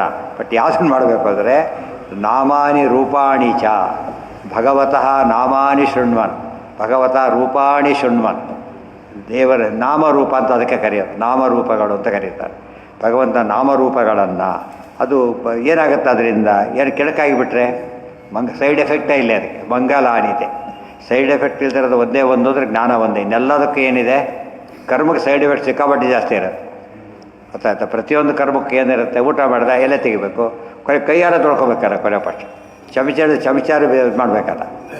ಸೈಡ್ ಎಫೆಕ್ಟ್ ಇಲ್ಲದ ಕೆಲಸಗಳೇ ಇಲ್ಲ. ಅದಕ್ಕೆ ಜ್ಞಾನಕ್ಕೆ ಸೈಡ್ ಎಫೆಕ್ಟ್ ಇಲ್ಲ. ಯಾವ ಜ್ಞಾನಕ್ಕೆ? ಈ ಜ್ಞಾನಕ್ಕೆ. ಬೇರೆ ಜ್ಞಾನಕ್ಕೆ ಅದಕ್ಕೂ ಸೈಡ್ ಎಫೆಕ್ಟ್ ಇದೆ. ಈ ಜ್ಞಾನಕ್ಕೆ ಮಾತ್ರ ಏನಿಲ್ಲ, ಏನೇನೂ ಇಲ್ಲ, ರಿಸ್ಕ್ ಇಲ್ಲ. ಆದ್ದರಿಂದ ಧೈರ್ಯವಾಗಿ ಮಾಡಿ. ಮಂಗಲಾನಿತೆ ತೇ ತೇ ಅಂತ ನಿನಗೆ ಉಪರಕ್ಷಣೆ ಎಲ್ಲರಿಗೆ. ಕ್ರಿಯಾಸು ಯಸ್ತ್ವ ಆಯಿತು ಕೇಳ್ತೇವೆ. ಬೇರೆ ಹೊತ್ತಲ್ಲಿ ಯಾವಾಗಲೂ ಕೇಳೋರು ಸಿಗಬೇಕಲ್ಲ, ಅದಕ್ಕೆ ಹೇಳ್ತಾರೆ. ಯಾವಾಗ ಕೇಳಿದ್ದನ್ನು ಕ್ರಿಯಾಸು ಯಹ ತ್ವಚ್ಚರಣಾರವಿಂದಯೋರಾವಿಷ್ಟ ಚಿತ್ತ. ಏನೇ ಕೆಲಸ ಮಾಡಿದ್ರೂ ಕೂಡ ನಿನ್ನ ಪಾದ ಕಮಲದಲ್ಲಿ ಭಕ್ತಿ ಇರಬೇಕು, ದೇವರ ಪಾದದಲ್ಲಿ ಗಮನ ಇರಬೇಕು. ಈಗೇನಾಯ್ತು, ಈಗ 24 hours 18 hours ಇದ್ದೀರಿ. ಸೊ 18 hours ಬೇರೆ ಕೆಲಸಗಳನ್ನು ಮಾಡಲೇಬೇಕಲ್ಲ. ಉಳಿದೊತ್ತಿನಲ್ಲಿ ಕೇಳಿ ಆಮೇಲೆ ಪ್ರಾಕ್ಟಿಕಲಾಗಿ ಮಾಡಿ ಅನುಭವಿಸಿ. ಪ್ರಾಕ್ಟಿಕಲ್ಲಾಗಿ ಅರ್ಥ ಆಯ್ತಾ? ಎಲ್ಲರ ಅರ್ಥನೂ ಬಂತಾಗ. ಕ್ರಿಯಾಸು ಅಂತ ಹೇಳಿದ್ರಿಂದ ಯಾವ ಕ್ರಿಯಾಸು? ಕರ್ಮಣ್ಣೇ ವಾಚಿಕಾರಸ್ತು. ವಿಹಿತ ಕರ್ಮಗಳನ್ನು ಮಾಡ್ತೀಯಲ್ಲ, ವಿಹಿತ ಕ್ರಿಯಾಸು, ಬೇರೆ ಕ್ರಿಯೆ ಅಲ್ಲ. ಇವತ್ತು ದೇವ್ರ ಕಥೆನೇ ದೇವ್ರ ಪೂಜೆನೇ ಇಲ್ಲ, ಮತ್ತು ಕೇಳಿದ ಉಪಯೋಗನೇ ಆಗಲಿಲ್ಲ. ದೇವ್ರ ಪೂಜೆ ಕ್ರಿಯಾ, ದೇವ್ರ ಪೂಜೆ ವಿಷಯ ಜ್ಞಾನ, ಇದು ಕ್ರಿಯೆ ಮಾಡ್ಬೇಕಾದ್ರೆ ಕೇಳಿದ್ದೆಲ್ಲ ಜ್ಞಾಪಕ ಆಗಬೇಕು. ಸಾಲಿಗ್ರಾಮ ಹೀಗಿದ್ದಾನೆ ಹಾಗೆಲ್ಲ ಚಿಂತನೆ ಮಾಡಬೇಕು. ನಮ್ಮಲ್ಲಿ 2 ಭಾಗ ಬಂದಿದೆ. ಸಾಲಿಗ್ರಾಮ ಪೂಜೆ ಒಂದು, ಜೊತೆಗೊಂದು ಮೂರ್ತಿ ಪೂಜೆ ಇರಬೇಕು. ಅದು ಕೃಷ್ಣ ವಿಗ್ರಹ ಇರಬೇಕು, ನಿಯಮ ಮಾಡಿಬಿಟ್ಟಿದ್ದ. ದೇವ್ರ ನಿರಾಕಾರ ಲೆಕ್ಕ ಸಾಲಿಗ್ರಾಮ, ಗೊತ್ತಾಯ್ತಾ? ಅದು ಆಕಾರ ಅಂತ ಹೇಳಿದ್ರೆ ಮೂರ್ತಿ. ಅದು ಬರೀ ಇದಾಗಿದ್ದರೆ ಸಾಲಿಗ್ರಾಮ ಸಾಕಾಗ್ತೀವಿ. ದೇವರ ಇಂಥ ಆಕಾರ, ಬೇರೆ ಆಕಾರ ಇದೆ. ಯಾವ ಆಕಾರ ಇದೆ ಅಲ್ಲೀಗ? ಚಕ್ರ ನೋಡಿ ಕಂಡು ಹಿಡಿಬೇಕು, ಅದು ಆಕಾರ. ಇಲ್ಲಿ ಹಾಗೆ ನೋಡಿದ ತಕ್ಷಣ ಗೊತ್ತಾಗ್ತದೆ. ಅದು ಅಪ್ರಾಕೃತ ಆಕಾರ ಇರೋದ್ರಿಂದ ಈ ಆಕಾರ ಹುಡುಕಬಾರ್ದು. ವಾಸ್ತವ ಸಾಲಿಗ್ರಾಮ ಏನು ಇದು ನಂತರ ಇದೆ, ಚಕ್ರ ಇದೆ, ಏನು ಬಂದಾಗಾಯ್ತು ಅಂದರೆ ಅದೇ ಅದು ಏನದು ಅರ್ಥ ಮಾಡಿಕೊಂಡ್ರೆ ಏನಿದೆ ವಾಸ್ತವ ಮೂರ್ತಿ ಅಂತ ಸಂಕೇತಿಸ್ತದು. ಅದು ವಾಸ್ತವ ಮೂರ್ತಿನೇ ಕೊಟ್ಬಿಟ್ರೆ ಸುಲಭ. ಅದಕ್ಕೆ ದೇವರು ನಿರಾಕಾರನೂ ಹೌದು, ಸಾಕಾರನೂ ಹೌದು ಅನ್ನೋದಕ್ಕೆ ನಿತ್ಯ ಪೂಜಾ ಪದ್ಧತಿಯಲ್ಲೇ ಸೇರಿಸಿಬಿಟ್ಟಿದ್ದಾರೆ. ನಿರಾಕಾರ ದೇವರು ಅಂತ ಹೇಳೋರು ಪೂರ್ತಿ ಮಾಡಿಟ್ಟಿರ್ತಾರೆ. ನಿರಾಕಾರ ಅಂತ ಹೇಳೋರು ಕೂಡ ಕೆಲವರು ನಿರಾಕಾರ ದೇವರು ಅಂತ ಸರ್ಕಲಾಗಿ ತೋರಿಸ್ತಾರೆ. ಅದು ನಿರಾಕಾರ ಆಗಲ್ಲ, ಹಾಕಿದ ಮೇಲೆ ಹಾಗಾಗ್ತದೆ. ಅದು ಮತ್ತು ಸಾಲಿಗ್ರಾಮಕ್ಕೆ ಹೋಗಿಬಿಡುತ್ತಲ್ಲ. 3 ಎಷ್ಟು ವದನ, 2 ವದನ, 4 ಚಕ್ರ ಆಯಿತು. ಅದು ಜನಾರ್ದನ ಮೂರ್ತಿ. 3 ಇದ್ದರೆ ಬೇರೆ ತ್ರಿವಿಕ್ರಮ ಮೂರ್ತಿ, 4 ಇದ್ದರೆ ವಾಸುದೇವ ಟಂಕರ ಹೆಣ ಆಗುತ್ತೆ. ಒಂದೊಂದು ಸಾಲಿಗ್ರಾಮಕ್ಕೂ 2 ಲಕ್ಷ ಹೇಳ್ತಾ ಹೋಗ್ತಾರೆ. ಒಂದು ರೂಪ ಇದಾಗ್ಬೋದು, ಇನ್ನೊಂದು ಕೇಶವಾದಿ ರೂಪದಲ್ಲಿ ಬೇಕಾದ್ರೆ ಸೇರಿಸ್ಬೋದು, ಮತ್ಸ್ಯಾದಿ ರೂಪದಲ್ಲೂ ಸೇರಿಸ್ಬೋದು, ಪ್ರತ್ಯೇಕವಾಗಿ ಹೇಳ್ಬೋದು. ಅದು ಸಾರಿಗಾರ ಲಕ್ಷಣ ದೊಡ್ಡದು ಇಷ್ಟು ಗ್ರಂಥಗಳೇ ಇದೆ. ಪುರಾಣಗಳಲ್ಲಿ ಸಾರಿಗಾರ ಲಕ್ಷಣ ಹೇಳೋ ಗ್ರಂಥಗಳೇ ಇದೆ. ಅದನ್ನು ಓದ್ಕೊಂಡು ಮಾಡಿದೆ ಅಲ್ಲ.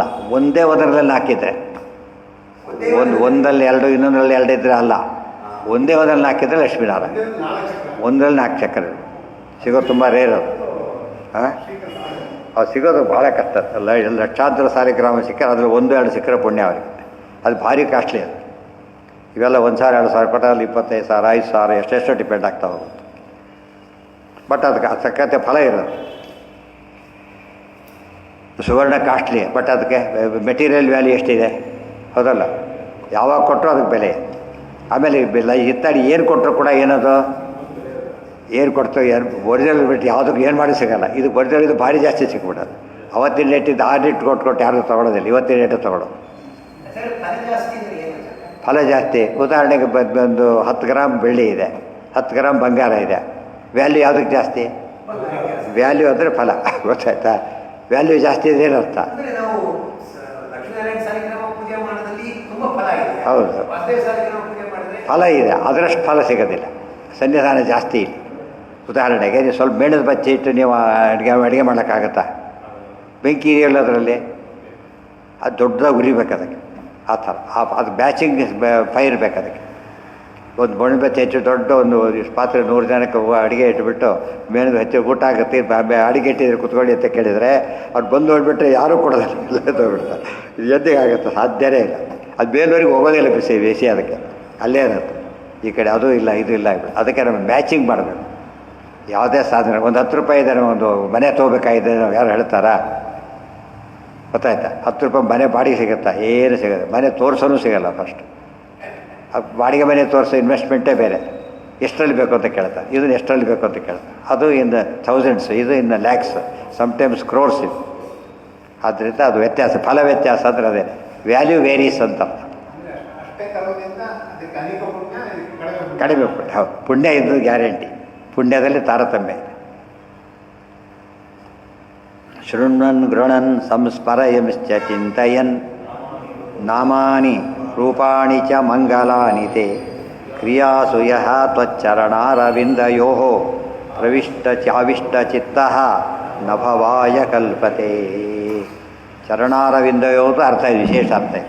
ಪರಮಾತ್ಮ ಎರಡು ಪಾದಕ ಭಕ್ತಿ ಇಡಬೇಕಂದ್ರೆ ಒಂದಕ್ಕೆ ಆನಂದ ಅಂತ ಹೆಸರು, ಇನ್ನೊಂದಕ್ಕೆ ಜ್ಞಾನ ಅಂತ ಹೆಸರು.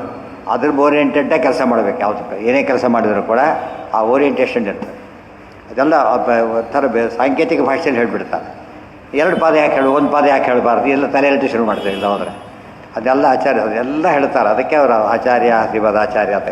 ಬಟ್ ಒಂದು ಕಡೆ ಹೇಳೋದಿಲ್ಲ, ಎಲ್ಲೋ ಹೇಳಿರ್ತಾರೆ, ಹುಡುಕಿಟ್ಕೊಂಡಿರ್ಬೇಕಾದ್ರೆ ಜೋರಾಗೋದಿಲ್ಲ. ಸಕೃನ್ಮನಃ ಕೃಷ್ಣ. ಇವತ್ತು ಯಾರ್ದಾದ್ರು ಬೇರೆ ಅಡುಗೆ ಮನೆಗೆ ಹೋದರೂ ಕೂಡ ಅಡುಗೆ ಮಾಡೋಕ್ಕಾಗಲ್ಲ ಇವನು. ಯಾಕೆ ಎಲ್ಲೆಲ್ಲಿ ಇಟ್ಟಿದ್ರೆ ಗೊತ್ತಾಗೋದಿಲ್ಲ ಪದಾರ್ಥಗಳು. ಅಡುಗೆ ಮಾಡೋಕ್ಕೆ ಬರ್ಬೋದು ಇವನಿಗೆ, ಎಲ್ಲೆಲ್ಲಿದೆ ಗೊತ್ತಾಗಬೇಕಲ್ಲ. ಅದಕ್ಕೆ ಅವತ್ತು ನಿತ್ಯ ಮಾಡೋರಿಗೆ ಅನುಭವ ಇದ್ದ ಟಕ ಮಾಡಿ ಹಾಕಿಬಿಡ್ತಾರೆ. ಹುಡುಕೋದ್ರಲ್ಲೇ ಡಬಲ್ ಟೈಮ್ ತಗೋತಾರೆ. ಯಾವುದೋ ಹಾಕಿ ಏನೋ ಮಾಡಿ ಕೊನೆಗೆ ಕೆಡಿಸಿಬಿಟ್ಟಿರ್ತಾರೆ. ಅದಕ್ಕೆ ಬಳಕೆ ಬರಬೇಕು. ಬಳಕೆ ಬರಬೇಕಾದ್ರೆ ಸದಾ ಕಾಂಟ್ಯಾಕ್ಟ್ ಇರಬೇಕಾದ್ರೆ.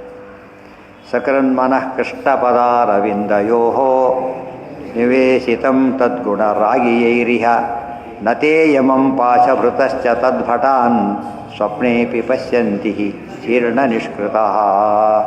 ಇದೆಲ್ಲ ನಾಳೆ ಕಟ್ಟಿರ್ಬೇಕು. ಹೆಚ್ಚಾಗಲಿಲ್ಲ, ಇವತ್ತು ಕಡಿಮೆನೇ ಆಗಿತ್ತು, ನಾಳೆ ಮುಗಿಸ್ಬೋದು. ಇದೆಲ್ಲ ಭಾಳ ಇಂಪಾರ್ಟೆಂಟ್ ವಿಷಯಗಳು. ಸರಿಯಾಗಿ ಭಾಗವತನ ಓದಬೇಕಾದ್ರೆ ಅನೇಕ ರೀತಿ ಓದಬೇಕು. ವಿತ್ ವ್ಯಾಖ್ಯಾನ, ವಿತೌಟ್ ವ್ಯಾಖ್ಯಾನ, ವಿತ್ ಸಂಸ್ಕೃತ, ವಿತ್ ವ್ಯಾಖ್ಯಾನ, ಆಮೇಲೆ ವಿತ್ ಭಾಗವತಾತ್ಮರ್ಯ. ಅದು ಅಲ್ಟಿಮೇಟ್ ಆಗೋದು ಹೇಳಿದ. ಅಮೃತದ್ರವ ಸಮೇತ ಓದಬೇಕು ಅಂತ ಹೇಳಿದ್ದಾರೆ.